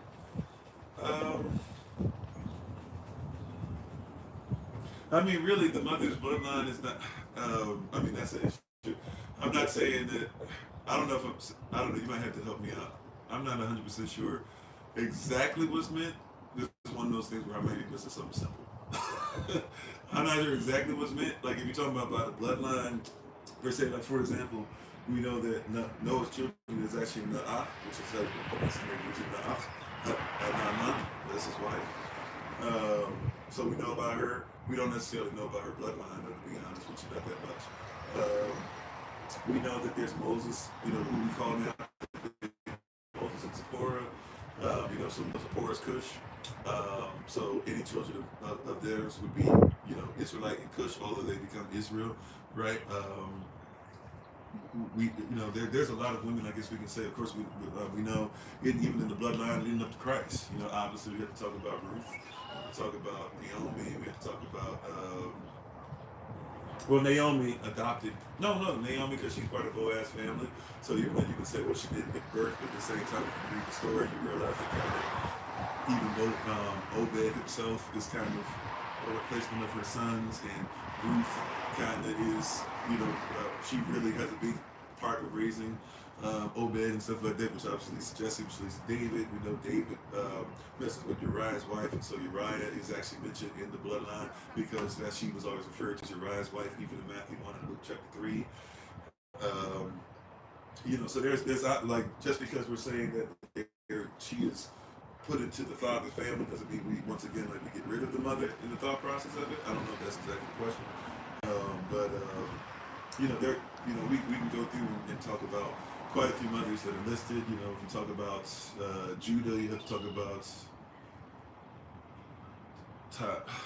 Tamaz. I'm getting the name wrong. If you talk about Judah, you have to talk about Tamaz, right? Who was supposed to be a daughter-in-law, and then pump faked him, and then he ended up pumping the wrong thing and not realizing, and then had to take responsibility for it because he was going back on his word, and she really wasn't the husband of his son anymore. She was supposed to become her daughter-in-law or remaining, but he was just keeping her around. He didn't really want to allow her to be with his third son. So there's a lot of different stuff. Persons that are mentioned, of course, so we can recognize where they come from on their father and mother side. Obviously, we know about Israel, and we know about his wives, I guess. We know about Abraham and Abraham's wife, obviously Sarah, but even we know Abraham takes on another wife after Sarah passes away. We know that there's Hagar as well. We know that she was Kemetic, so therefore, if you're talking about even where Esau marries into, so even that being complicated, where Esau marries into that family, so we know that Ishmael is raised, and he's raised in this Kemetic side, way more so than he was his Israelite side. And we can talk about where he came from as far as bloodline and things. So yeah, we have that. But yeah, as far as when the two come together, they always married to the husband's side. The wife is married to the husband's side, but it doesn't mean that we don't pay attention to it all. Anything having to do with the wife, like we were saying earlier, especially because the families still coincide. The families still make sure they visit each other, they live with each other, they speak different languages of the families and stuff. They teach children where they come from.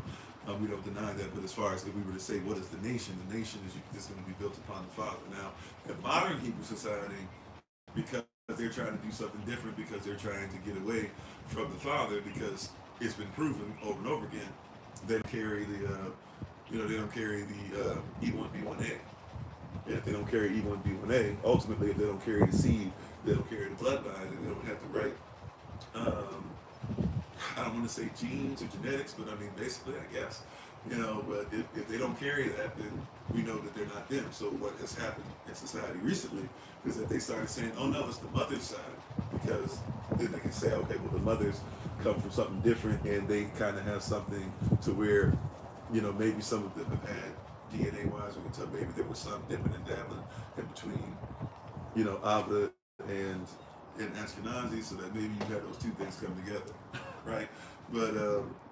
But yeah, we don't dismiss the mother side, but now it's become this fight of a mother and father. At the end of the day, we're still supposed to be a nation and everything anyways. I'm just saying, as far as contextually speaking, especially because he's supposed to be the one who represents Christ, right? And supposed to therefore make decisions and do things and be looked at as husbands love your wives as Christ loves the assembly and all the stuff that comes with that.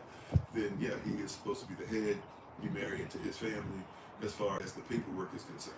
Doesn't mean that we're not one family. I don't know if that's answering the question or not, if I danced around it.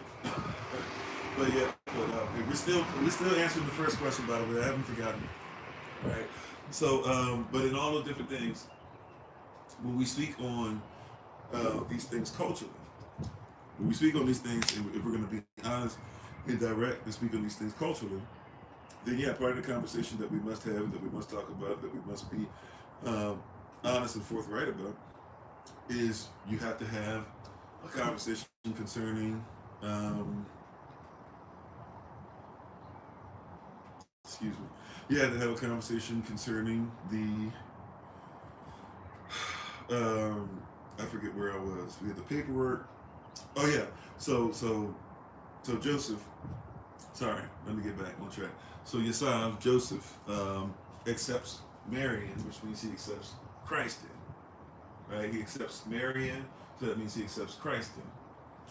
Yeah, we're still going there. We're still on question number one. Question number one, I promise you. And that's what we're going to do Q&A tomorrow just in case, but we still have quite a bit of time left, so I haven't forgotten about you. I'm coming over. But yeah, so since we have, so when he accepted Mary in, he accepted uh, Christ. He accepted Yahshua, right? He doesn't have sex with Mary while she's pregnant until after she has Christ, and after she has at least, I don't know how long, but she has at least, because he's a boy, what is it? I think she has to go 33 days allowed before she can even have sex again, as far as culturally concerned, right? And he raises him as a son. That's how that goes. So, and then they would have been officially, when they had sex, then they're officially married. But he would have already been accepted as the son of Joseph. So, now here's the other thing. The Bible itself makes it very clear that she was impregnated by the Most High.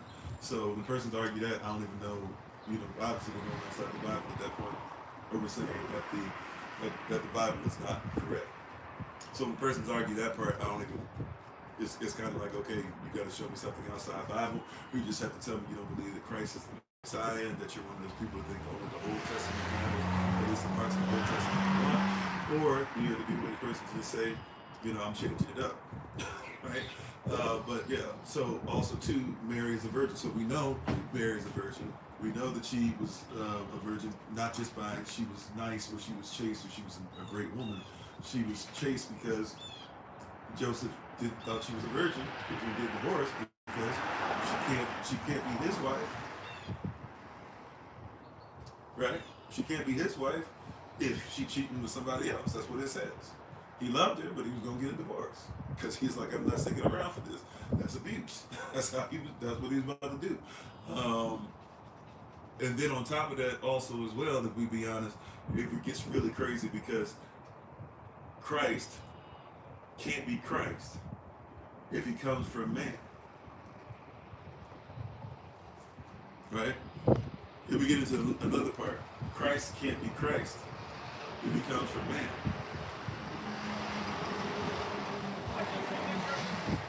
Can I say that again? Christ can't be Christ. He can't be the Messiah. He can't be perfect if he's born and shapen in iniquity. Right? That part is something I think persons miss when they're doing all this weird stuff. If he's just the son of Joseph, and he's not the Messiah, right? The Messiah has to be one and the same with the Most High. And the Messiah cannot sin. To sin doesn't mean only because you've never broken the law as far as just Mosaic law, which there are other laws as well. But to sin means to fall short or to miss the mark. If he is born of Joseph, then he has gotten and inherited sin that Joseph has inherited from Adam. Right? So he wouldn't be the second Adam because the first Adam, when he was created, when he took his first breath, took a breath without sin. The second Adam must take his first breath without sin. If he was simply born by Joseph, then he can't be the Messiah. But that's why a lot of persons who have this belief system are usually persons who are dismissing the Messiah totally, or are remaking what the Messiah was supposed to be the whole time. Right? So, all that being said, that's a great question. All that, right, about the maid, I think it was Vega that asked it. So all those things being said, it allows us to see what's actually going on. Right? All those things being said, it allows us to actually get to the proper place. It actually allows us to get to a point of saying, yeah, you can find, especially in Greek, you can find that the word virgin doesn't have to mean that one has not had sex yet. That being said, if Christ is born to somebody who is, if he was born to Mary, especially if we talk about biblically and even contextually, right, which it should be both, Mary is about to get a divorce from her husband because he doesn't believe that she has not had sex. Because how can one be pregnant, right? Unless it be miraculous, how can one be pregnant and not have had sex? And he's supposed to be the only one that she's ever supposed to have sex with. See that? Right? That's the context of that. Right? Yeah, so the context here, amen, is very, very important. All right. Adriana over here. Adriana Mack said a question about the transferring of the soul after the flesh is dead. The soul after the flesh is dead. Okay. And I didn't forget about you. The soul after the flesh is dead. So to be absent from the body is to be present from the Lord. But what does that even mean? To be absent from the body is to be what? Is to be present with the Lord. But what does that even mean? Okay. So to be absent from the body is to be present with the Lord. We are made of three things, right? The men tells us that we are water, blood, and spirit. Right? We are soul, we are a body, we are spirit. That is how we are born. That's who we are born from. That's how we operate. Even the word soul. I hope I'm not messing this up. I'm pretty sure the word heart in Hebrew, lab, is interchangeable with the word passion. Heart is interchangeable with passion, right? Synonymous, rather, is a better word with the word passion. The word soul is actually synonymous with the word kidney. So if you look at how your kidneys function, spiritually, it's supposed to function the same way for your soul. Now, what is the function of one's kidneys? Yeah, you probably didn't even go there. What's the function of one's kidneys? Come on, Holy Spirit, have your way. What is the function of one's kidneys in your body? What do your kidneys do? Because this is a big function of your soul. The nachivash in the Hebrew, or the Abba, right, and the psyche, the psychology in the Greek. That's right. So it filters out waste. It filters the blood, right? Right. So if the kidneys get infected, what's some signs? Let's look this up. What's some signs of kidney infection? I want you to see this, right? We're going to go into the question, but I just want you to see, because we talk about the soul. Now we got to talk about the spirit a little bit as well. We're going to talk about the soul. We got to figure out the function of the soul, right? So if you have signs of kidney infection, I don't even know how to say this. Be honest, but I'm not to say it. Is it pyelonephrititis? They probably say fritis. It should be flitis. But pyelonephrititis, I'm not sure how they say it nowadays. Symptoms so kidney infection symptoms typically develop rapidly over hours or days, including high fever, right? To get a fever. Right now, what's the sign of fever? Fever is usually because your body's trying to do a bunch of stuff and it's heating up and everything. It's moving fast, something's going on or whatever.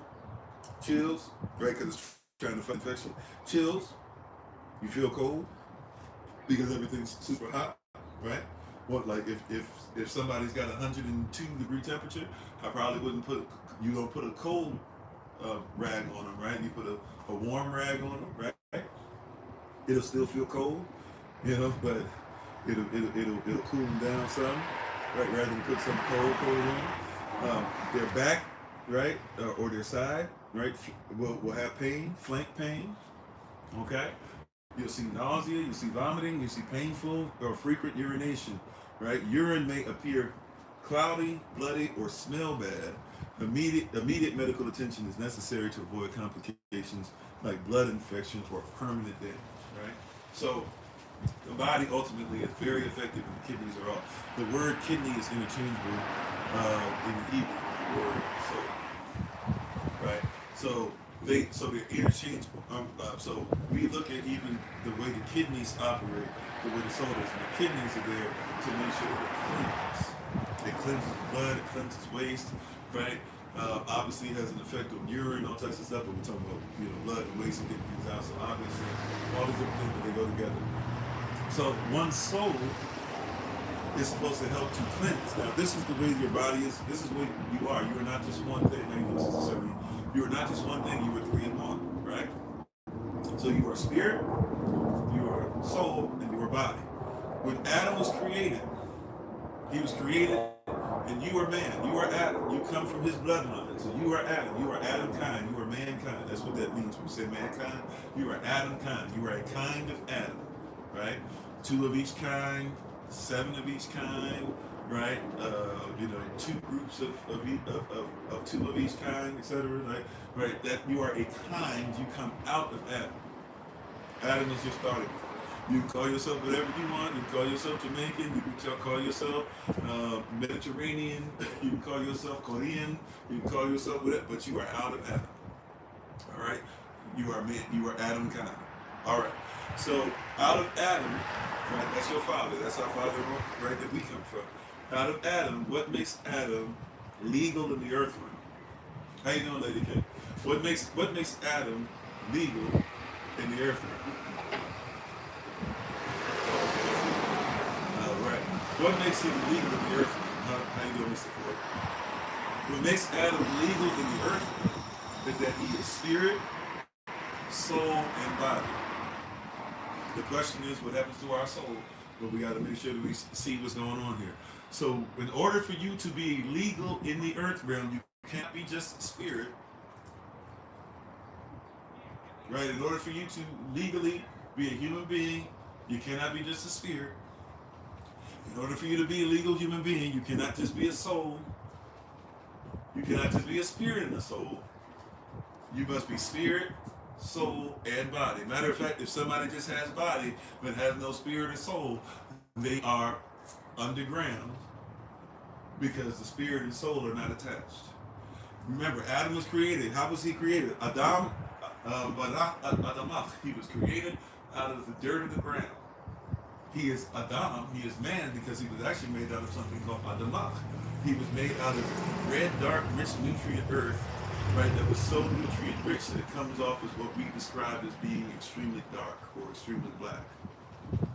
That's when it says he was made out of the dust of the ground. He was made out of Adamach. Hence the name Adam. So Adam is man, what we call man. It really, man is a different language. But Adam is who he is, right? And all of us are Adam kind, because Adam Bara, he was created from Adamach, from the ground, from a specific type of ground. That's why his name is Adam. That's why his name is Adam. Because he was made from a particular type of ground, Adamach. How you doing, Sister Luana? Right? So he was made out of a specific Adamach. He was called Adam. But the earth he was made out of Adamach had the spirit hovering over it. But it's not until he becomes a living soul. Yahweh breathes into his nostrils, right? This breath, this Abba, by the way, what's Adam's son's name? His second son's name. His second son's name is what we call it a Abel or Abba. Abba translates into breath. You see that? Culture, right? So Abel means breath or breathe.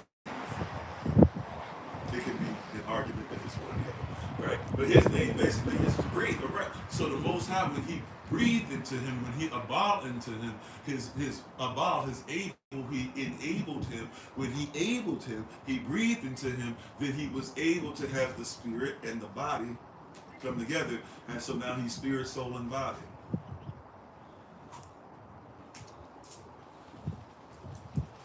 No, well, so Nephilim are giants. So giants are human beings who have spirit, soul, and bodies, right?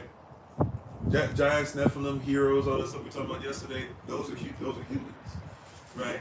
The demons are spirits, but the spirits have taken over human bodies, right? They take over human bodies because the demons are illegal in the earth realm as far as humanity is concerned, unless they do what? They have a spirit, a soul, and body, right?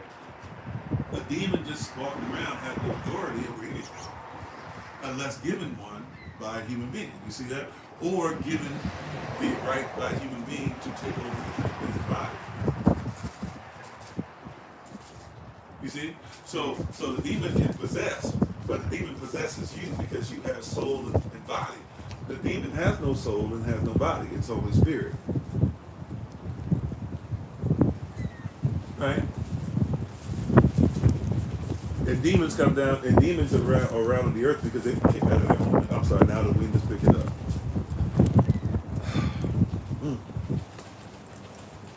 All right. Well, hopefully we'll be able to at least go for a little bit more. Yesterday I had to run into the vehicle again and run into the vehicle today, we just at the end of it. Okay. They said nothing about when. Yesterday it snuck up on us, but I should have known better because I felt it. Today they said nothing about when it was when, but I guess it is what it is. All right. Just that time of year, I guess. Okay. Where am I at? Where are we at? Where are we at? Yeah, Adam was a body on the ground, spirit hovering over, but until the Most High breathed into his nostrils, they may rebuke the wind. Right? Until he breathed into his nostrils, that was it. Until he breathed into his nostrils. He was just, there was a spirit there was a body there was no attachment. When he breathed into his nostrils, then he becomes a living soul. Mm-hmm. And that's what made him legal in the earth realm. Right? As far as a human being is concerned. And as far as the authority that humans have. Thank you, sis, for letting me know that. Right? So that's what goes on there. So now Adam lives, and by the way, this means that because he's perfect right now, his spirit, his soul, and his body are perfect. At this point, anything that comes out of him will be perfect, right? So when who we call Eve, Isaac, help me, when she comes into being, her spirit, soul, and body are perfect. Right? At this point, right? Her spirit, soul, and body are perfect. Okay. So perfection. Not until they both sin do we see now everything that comes out of them, our mother and father. From that point, everything becomes full of sin. This is when we have to have a conversation about the spirit, soul, and body being disconnected now. Because now here's another question for you. Death. Death was created by the Most High. But death was not created for the reasons that you and I think that it was. If we look at why Yahweh creates death, not why man talks about it, but why the Most High created death. We know why he creates death. The Most High created death for the possibility of sin, because he gave us something called free will. We know that he created death before sin. Before sin entered in, he created death. Why? Why do you need to die? No, we don't need to die. No. Why do you need to die? Not just die to your sins, you need to die to them too. But why do you need death? Why is death even required now? Why is it needed and necessary? We don't think about that. The Most High created it. If he created it, it's a necessity. Now, it had no power at some point, but he created it nonetheless, right, as a fail-safe, if you will, for his plan and his vision for you in eternity. Why did he create death? We've talked about this before in Q&As and some other things before. But why did he create death? Why is death necessary? Why is death mandatory in the kingdom? Death is mandatory because if you sin, you must be separated from him eternally. It's a hard question, but it gets a little easier if you look at it properly. Look, if you sin, every sin, death is required. Because every time you sin, an offering is required. Because every time you sin, right, you are uncovered. And the only thing that can cover you back is that your sin, right, something has to cover your sin so that your nakedness can be covered. That's what the first offering was made for. Yahweh made it himself. Right, first that sacrifice wasn't made by human hands, it was made by the Most High to cover Adam and Eve, right? So every time you sin, you die. At least that's what it's supposed to be. Praise Yah, we have a sacrifice that covers all sins so that we don't have to experience death. And definitely the second death. That's the one we definitely don't want to be part of. Right? But death is there so that when you sin, right? Put it like this. If one were to sin and there was no sacrifice, there was nothing to cover your sin, where is it that you're supposed to go? Let's do it like that. That's an easier way to have a conversation. If one sins, right, and they die, or if one sins, even if you don't die, let's just say if one were to sin, where are you supposed to go? Let's do it like that. Holy Spirit, help me in this. Hopefully I'm going to say it correctly. If you sin, where are you supposed to go? To shield, to shout out, to hell. Right? I hope there's no arguments on that. Right?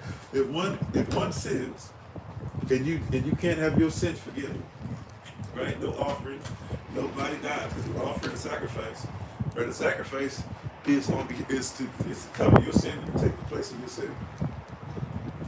I'm gonna try by the way to oh snap, I can't use this today. I didn't charge it right. My bad, y'all. I'm gonna see if we can do this. Let me see if I can make this work. Y'all give me a second. I'm gonna try to see if we can make this let me see if we can get this. Oh, it's not working. Oh wow. Okay, I think, hold on one second. I'm gonna try to see if we can use this microphone, and y'all tell me if it works on TikTok. We'll try it on YouTube tomorrow, and if it works, then we'll start getting more of these and using them. Oh, I see. Hold on one second. I see what's going on. I didn't put this together right. Let me do this. Can you guys hear me? Can you guys hear me over here when I do this? Can you hear the tap? Hopefully it's not too loud. Can y'all hear me?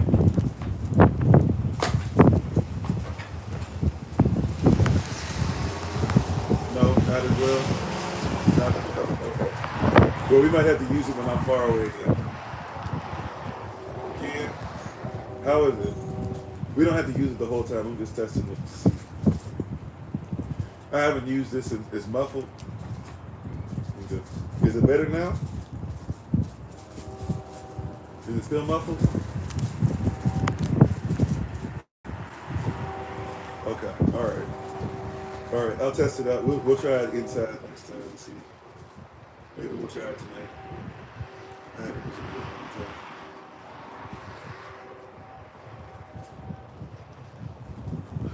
time. Okay. All right, we'll try it again tonight. Let's see. I just wanted to test it out again. Got a few of these different ones. This one was gifted a while ago, and I haven't used it for a while. So just wanted to see if it see what it do. But yeah. So, oh, I get it. Hold on. I might have messed that up. Well, anyways, but yeah. So I'm sorry. Where were we at? The sin, the body, spirit. Forgive me, y'all. Body and spirit, and we were talking about the flesh. Oh, death. So death is there to separate, or death basically is what has to happen, right? So you must die, and the result ultimately is you must go to hell, right? If you're going to live, if you have sin, then there can be no offering to cover your sin, okay?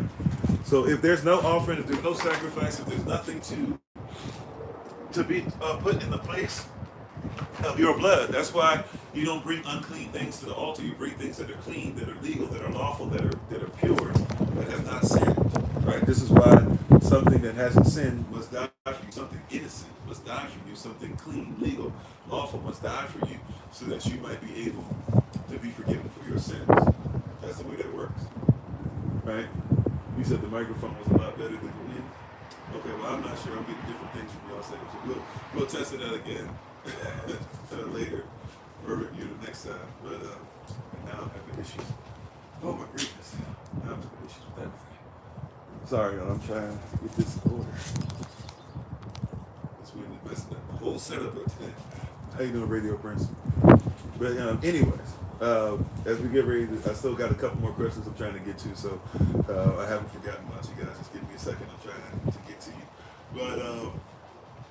But yeah, so when we talk about these things, we have to have a greater dialogue talking about death, because death is created by the Most High, right? Death is not a random thing, and death was created to separate, anything from sin, which is why when the sins are made, offerings are made, because something has to die.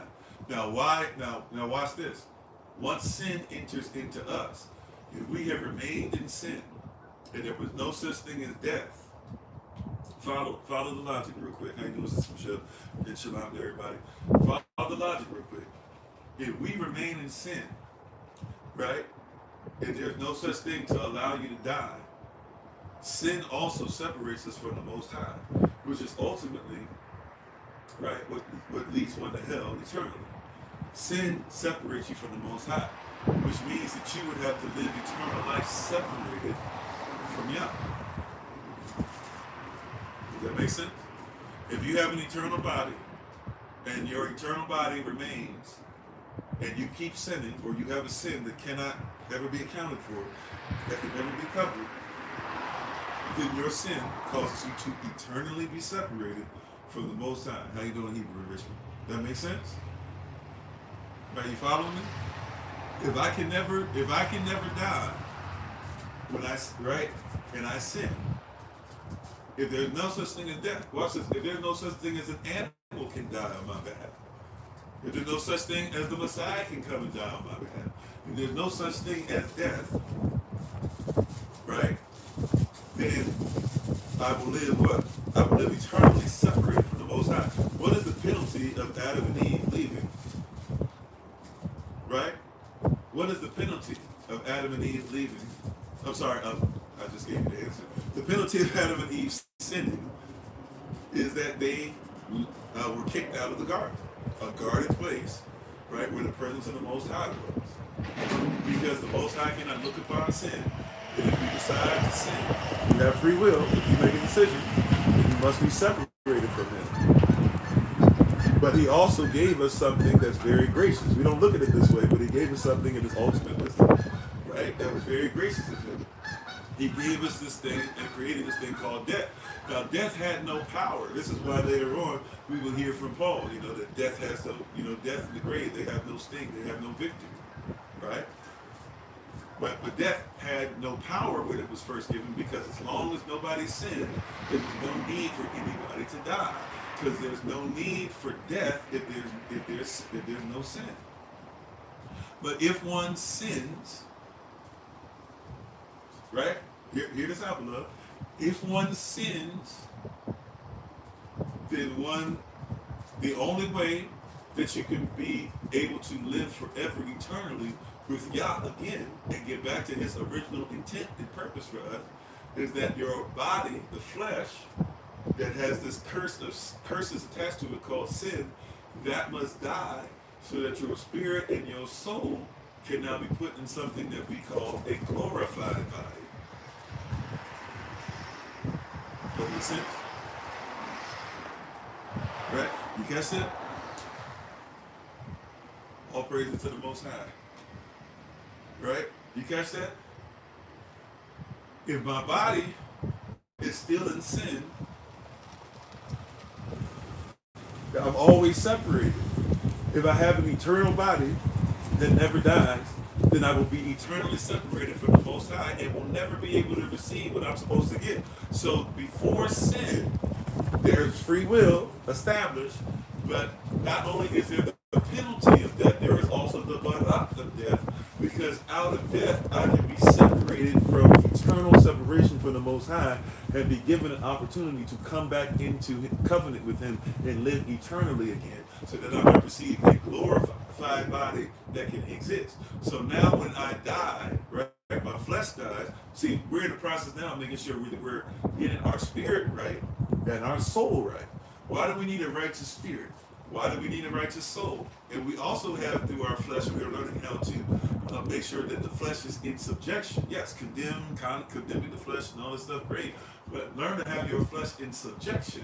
Why? Because your spirit and your soul, right, when they leave this body to be absent from the body and to be present with the Lord, when our spirit and soul leave this body, they go to Yah. When we are judged righteous to live eternally, that spirit and soul now go into the glorified body, which is what you should have had there never been sin. This is made possible by the second Adam, by Yahashua Mashiach, right? Who has given up the ghost and died for our sins. So that as long as he is your Lord, even if you sin, you can repent and you can say that you're wrong, and you can start, and you can make sure that you get back to doing correct works that go with your faith, that you might be able to enter into his grace and be covered by his blood. And even as crazy as your life has been, you can be put down into what is the greatest of stains and come out as brilliant, right? And it's clear, and it's bright, and it's sparkling with snow, right? All these things are true, right? So the soul and the spirit, the soul is what connects the spirit and the body, right? The soul is something that's very important. The soul must be something that is cleansed. The soul is something that is interchangeable, even synonymous with the word kidney, right? The soul is something that's right there for us. That's righteous. That's awesome. That's amazing. That's special. And it's doing some things, right? And so the soul is important. That's why you have sayings like, hey, don't sell your soul.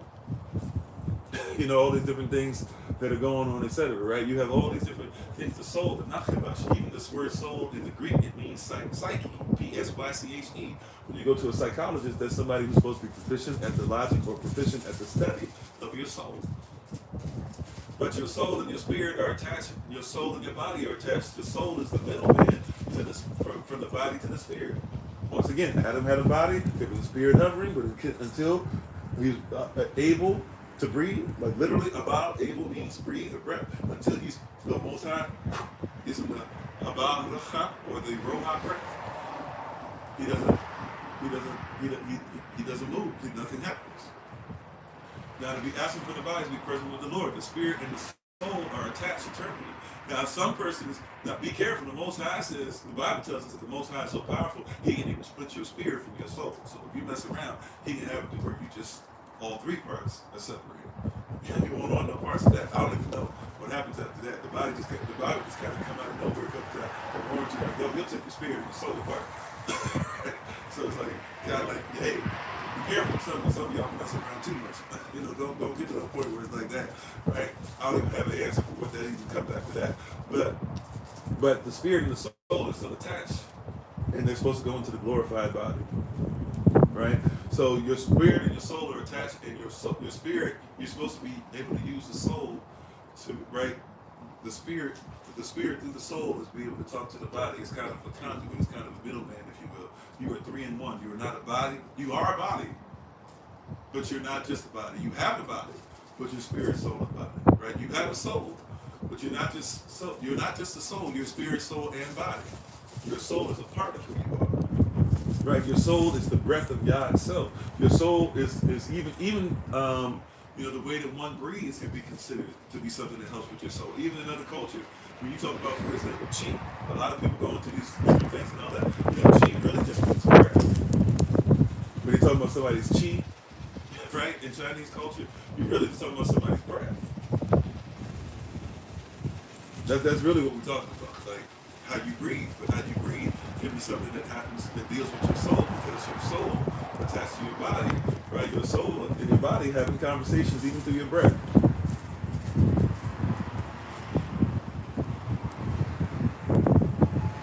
All right. So hopefully that answers some of the stuff with the soul. I know there's, just for time's sake, I'm trying to hit a couple things that the wind is picking up. So, I'm not sure how much more I have. I know I have 2 more questions that we've already been given. We're going to do Q&A tomorrow, by the way, as well. So please forgive me if I don't get a chance to get to your question today. We will have about an hour and a half or so to be able to do Q&A tomorrow. So please feel free to come in and join us tomorrow if you can. How you doing, Malcolm? Thanks for being on.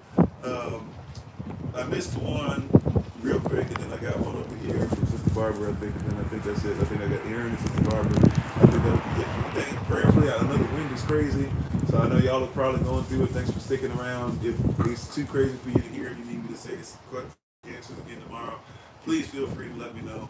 And tomorrow, I apologize. I'm trying to push through. John 3:16. Right, we're gonna test these mics out again tonight. See if we can have a better result with the wind and stuff tomorrow. John 3:16. It says specifically for those who believe in Him shall not perish but have everlasting life. The problem is, hold on, is that the question? Time out. Let me go through. That might not be his question. I think I'm just reading one of his statements. Okay. So on the real, I really do have a question that you might have the answer to because I know that it's been so vastly interpreted in different languages. In the 10 Commandments, what Elohim says, "Thou shalt not kill." I know before Adam and Eve ate the fruit, all people were basically vegans. They didn't start eating meat until after the fruit was eaten. So Elohim's 10 Commandments specifically say, "Thou shalt not kill," but does it not say, "Thou shalt not kill humans," without not killing animals? That's not killing bugs. Everything that Elohim makes is alive and living. Even the plants, are truly alive. They're living almost like we are, but Elohim did not show Adam. All right, sorry. Some of it's I can't see. Adam, how to make clothes from animal skins, which would require you to kill an animal and one more. So we kind of already answered that a little bit just now, right? So in the beginning, first of all, if I might say something, I know somebody's not going to want to hear this. Human beings, and this goes for nowadays, even vegans, you have to say this. Some, right? If the shoe fits weird, it doesn't take it off. Y'all know what I'm talking about. Human beings are on a different level than animals, and human beings are on a different level than plants. This does not mean that you should be abusive to humans, nor for real, you shouldn't necessarily be abusive towards plants, right? That's why some of us have an issue with eating stuff because we don't know how to actually let plants live and raise them properly if you're talking about actually growing food. But that being said, I'm not here to talk about animal abuse and say it's okay, but as far as the Bible is concerned, yes, an animal is not on the same level as a human. So I will say that, and for some of us, especially if we're used to kind of being a little bit by ourselves, and some of us have been disgusted by human beings for a long time, so to speak. I think it's not necessarily because he's saying even we shouldn't really be eating plants, I guess, or he ain't saying we shouldn't be eating plants. I think he's just saying overall it's kind of a confusing thing for him if these things are alive. Now, but I want to tell you this. So, yeah, the most I need us to comprehend like life is in everything, right? In our bodies, there's bacteria. Some is bacteria we need for proper gut health. Some of it is bacteria we don't need at all, right? But it's alive, right? In a sense. However, we're talking about a human being, which is a whole bunch of things that you're made out of, by the way. There are certain things that's a standard for life, and pretty much, you can get down if you want to get into the nitty gritty. You can say, to a certain degree, carbon's alive, oxygen's alive, helium's alive, hydrogen's alive, gold is alive. The list goes on and on, right? Those are periodic elements. So, or elements. That's a periodic. I guess a periodic. Anyway, so, but as far as that, yes, if we were in perfection, and by the way, Adam and Eve did eat, right? But the trees are created. Now, I need somebody to catch this. So plants are alive, and this will become like an interesting thing as of late, where persons are like, well, plant life is just as important as animal life, and it's just as important as human life. And animal life is more important to some persons than human life is. The reality is that plants are made for many different things, but they are made for you, right? I don't think you're going that far per se, but I'm just putting that out there because persons have different thought process on it. Plants are made for you, and not the other way around. Now we have a symbiotic relationship. For example, um, there's a reason why, if you ever noticed, there's a lot of plants around you that can heal you better than plants you can buy from other places. Maybe you're not aware of that.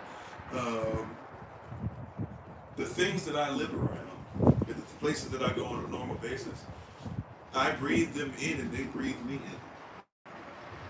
If you don't know what I mean by that, when I go outside to an evergreen on the property or on the land, and I breathe in and I breathe out, I'm breathing in what the tree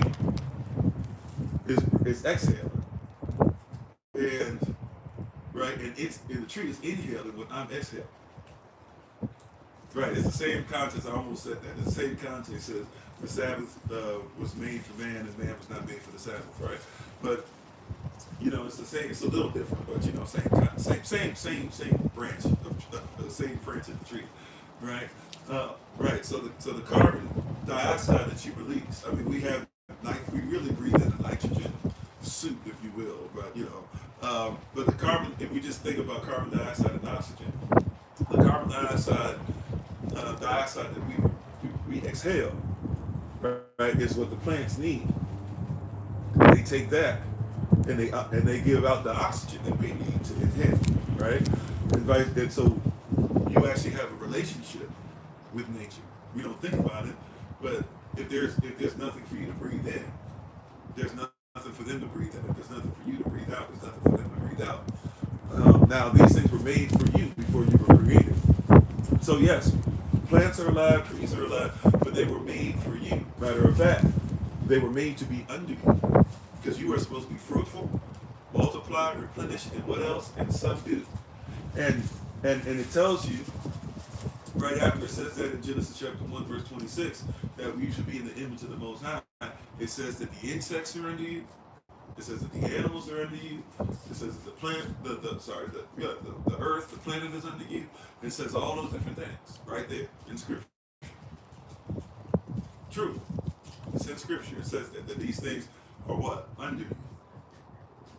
You might not like that. It's the truth, though. These things are what? They are under you. They're under your feet. Now, they're supposed to be subdued to you. Now, this is not a thing, once again, for you to be abusive. Now, we don't eat plant life. True enough, it goes even deeper than that. We do not eat meat, not only in the Garden of Eden, right? But we're not even allowed. Now, human beings who sin begin to eat meat, right? But we're not even allowed by the Most High to eat meat until after the flood. Because plant life, a whole bunch of other stuff, ends up, getting messed up. Animals end up going to rent. As a matter of fact, if you look at the Bible, a lot of you, or some of us have the wrong impression too. The Bible doesn't say that you have. The Bible does not say that the Most High told Noah to get 2 of each animal and 7 of certain other types of animals. The Bible says that you were supposed to get 2 sets, male and female, 2 sets of each animal. So if it's 2 sets of certain animals, you're supposed to get 4 of those total, 2 males, 2 females. And then you were supposed to get 7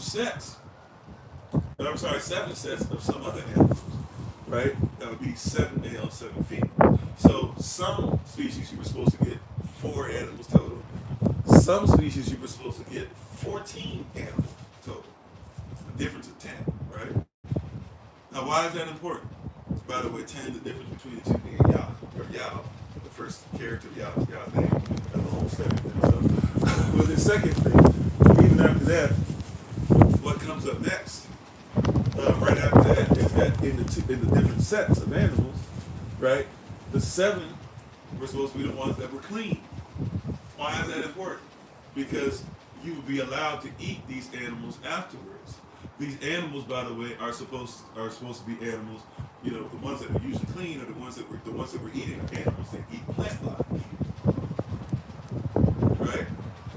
the earth. Matter of fact, if you look at creation, that's one of the reasons why the cattle and all that stuff are created before you're created. They're the last thing created right before you, so they can make sure that they're there to take care of things on the earth. So the things that we eat of, we're supposed to be eating of the things that are eating the things that, even certain things that we cannot digest. Think about what the cow eats, right? You need the grass too, but you can't eat the grass. So what do you eat? You eat cows that eat what you can't eat, and they digest it in 4 stomachs. You ain't even got the stomach power to digest it, but you can digest what the cows turn it into. Matter of fact, you're only supposed to eat the cow because the cow chews the cud.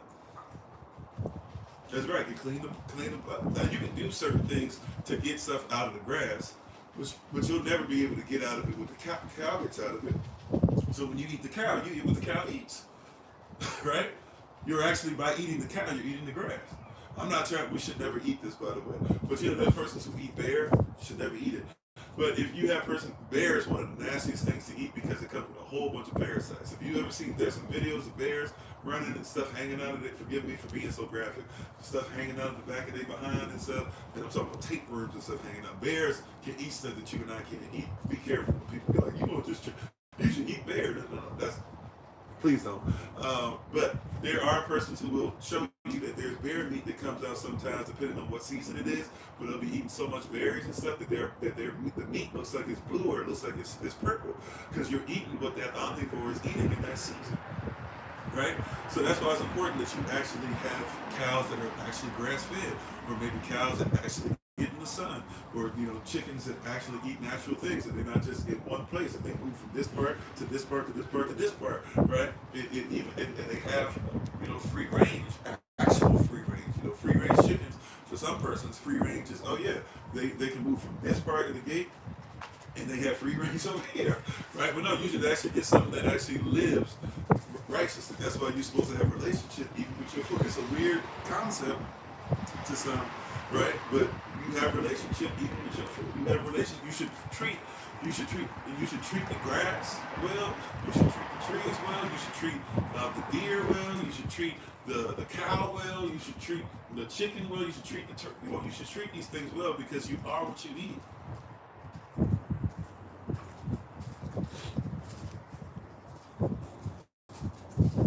Right? You should treat these things well. We're supposed to raise our own. It sounds weird, but that's what you raise livestock. The person don't think about that. But yeah, when you go out, you start talking to the chickens, right? When you start talking to the animals, and you hear somebody say "sweet" and all that stuff or whatever, right?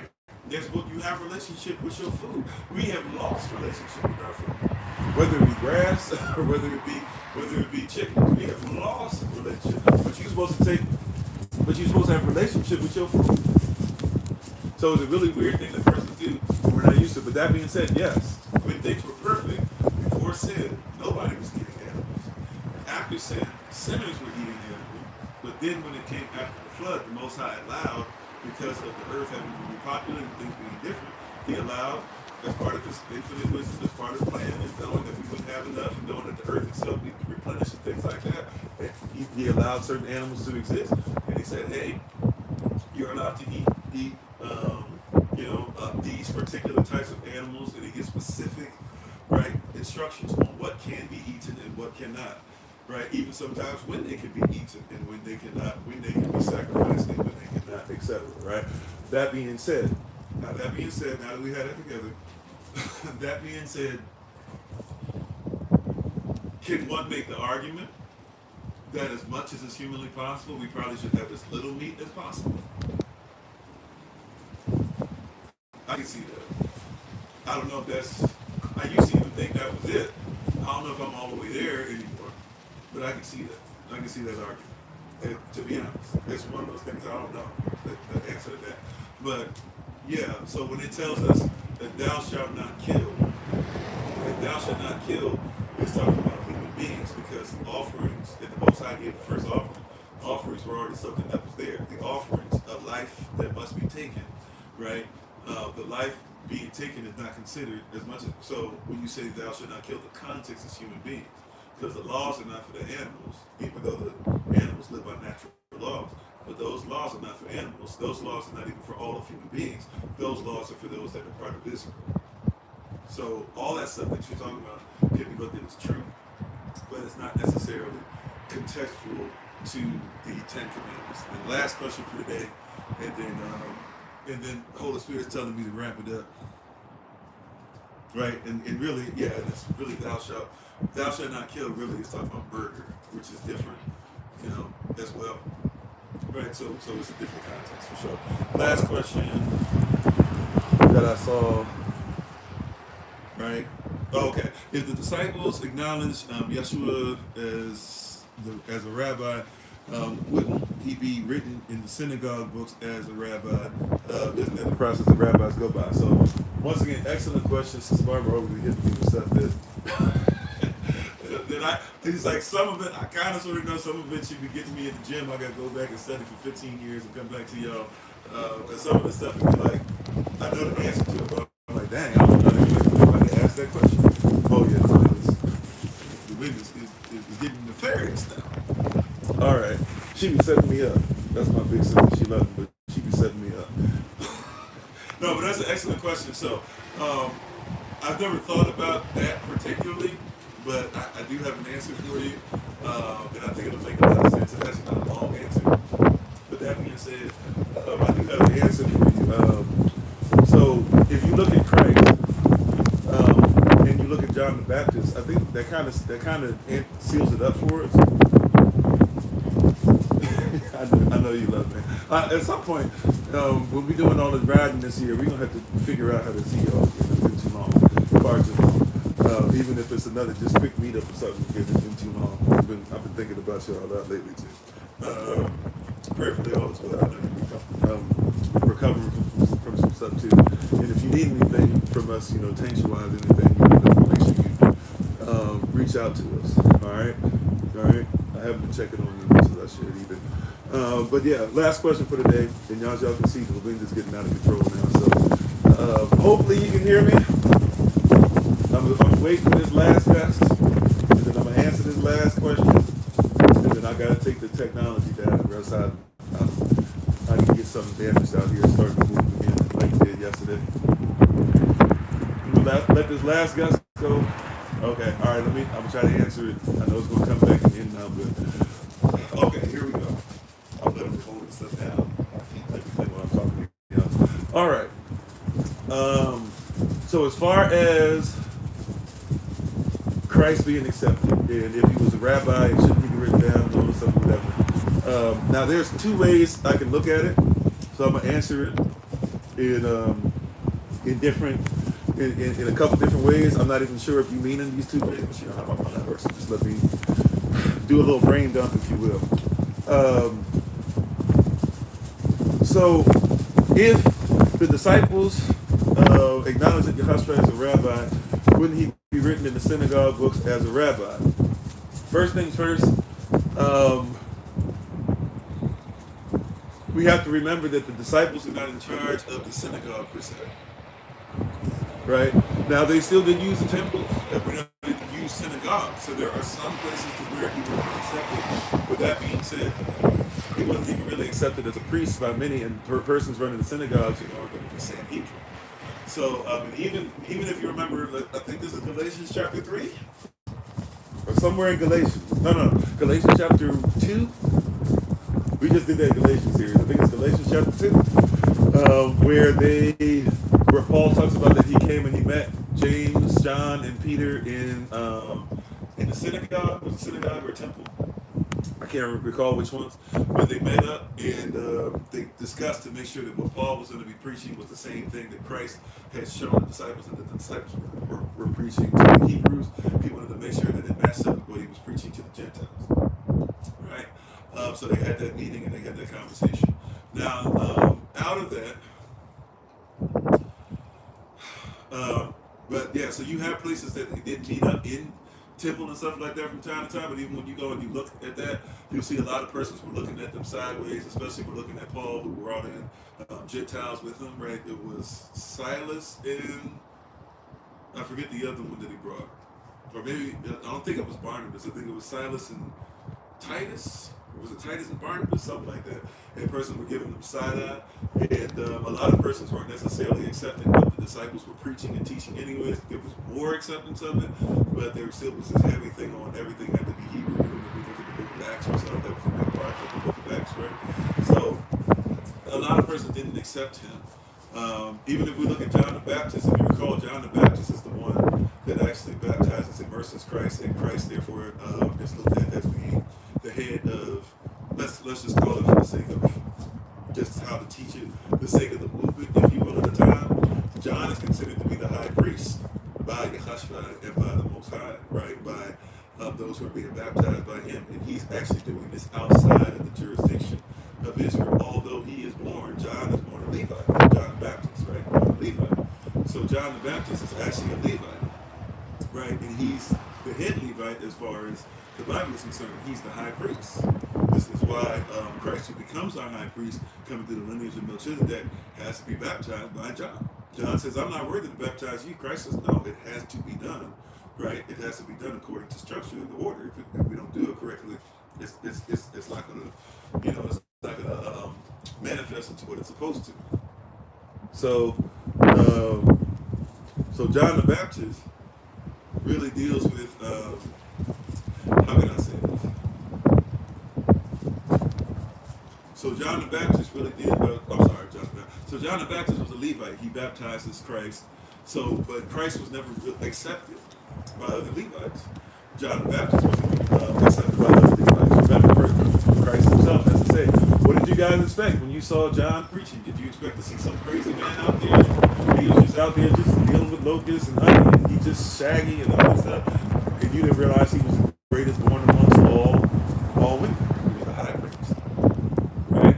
This is what Christ himself has to tell us. This is what Yahshua has to tell us. So Christ was never truly accepted. So he brought, he's not really written on synagogue walls. He's not really written and stuff like that. And especially when you start getting into still realizing that there's a high Greek contingency. There's many Greeks that are actually running around asking teaching, and there's Romans that are in charge as well and things too.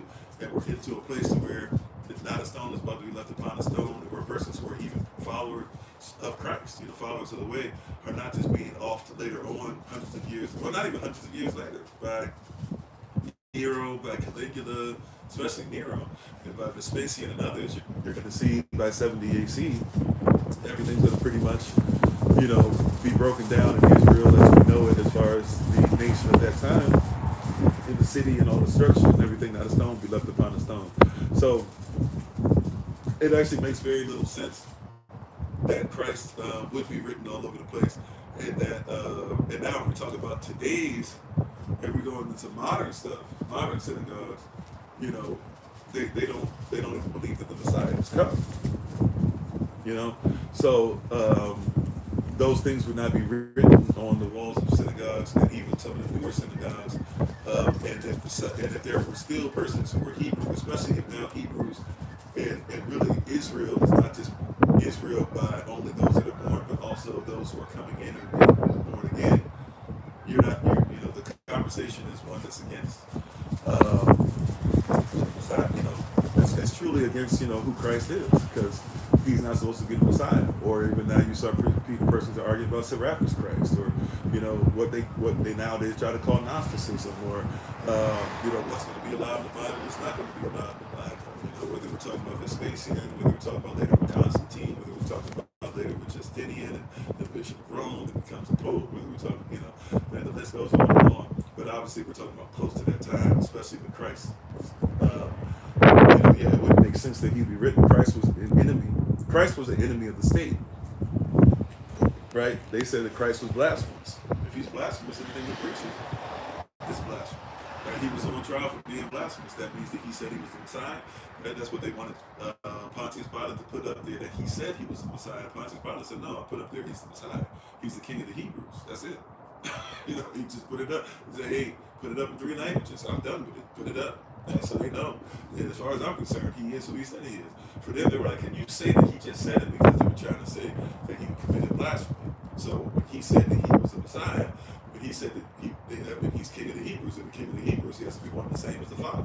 If he's one and the same as the Father, then he is who he said he is, and that was what he was on trial for. So anybody who's over a synagogue, anybody who's over the temple, anybody who tries to build another synagogue, those are, those things would be against Christ because they didn't believe it. Even as we talk about what the Bible says, even when they found out that his body was gone, and that stone that was too heavy to be moved by humans had been moved, and the Roman guard had fallen asleep, they paid him money and said, "We'll speak on behalf, and we'll speak to the governor, and we'll speak to Rome, and we'll make sure that you're straight." So they wouldn't have put him in that position because, as far as they were concerned, he wasn't either they didn't want it to be known who he was, or for the most part, they couldn't even discover who he was. Even Paul talks about that in Romans chapter 9, that when he came before them, he was a stumbling stone of offense to Israel, because we were looking for things that were more the traditions of our fathers rather than the law of the Most High. You said reading some Vatican books that he was in the rabbi books in the temple. Yeah, I'm gonna be honest, you would know more about that than I do. I've heard about it, but I've never read those books. I think I've even seen them, or at least seen copies of them. Probably not the originals, but I've seen them in places, like even not in the Basilica that's in DC, but I've seen it in somewhere in Maryland. Something like, and I think it's a copy once again. It looks like it's really old, but it could just be an old copy. But I haven't read it, so I couldn't. You might have something there that maybe if I can get my hands on it, or if I can look it up, that part you got me. But to me, it just makes sense.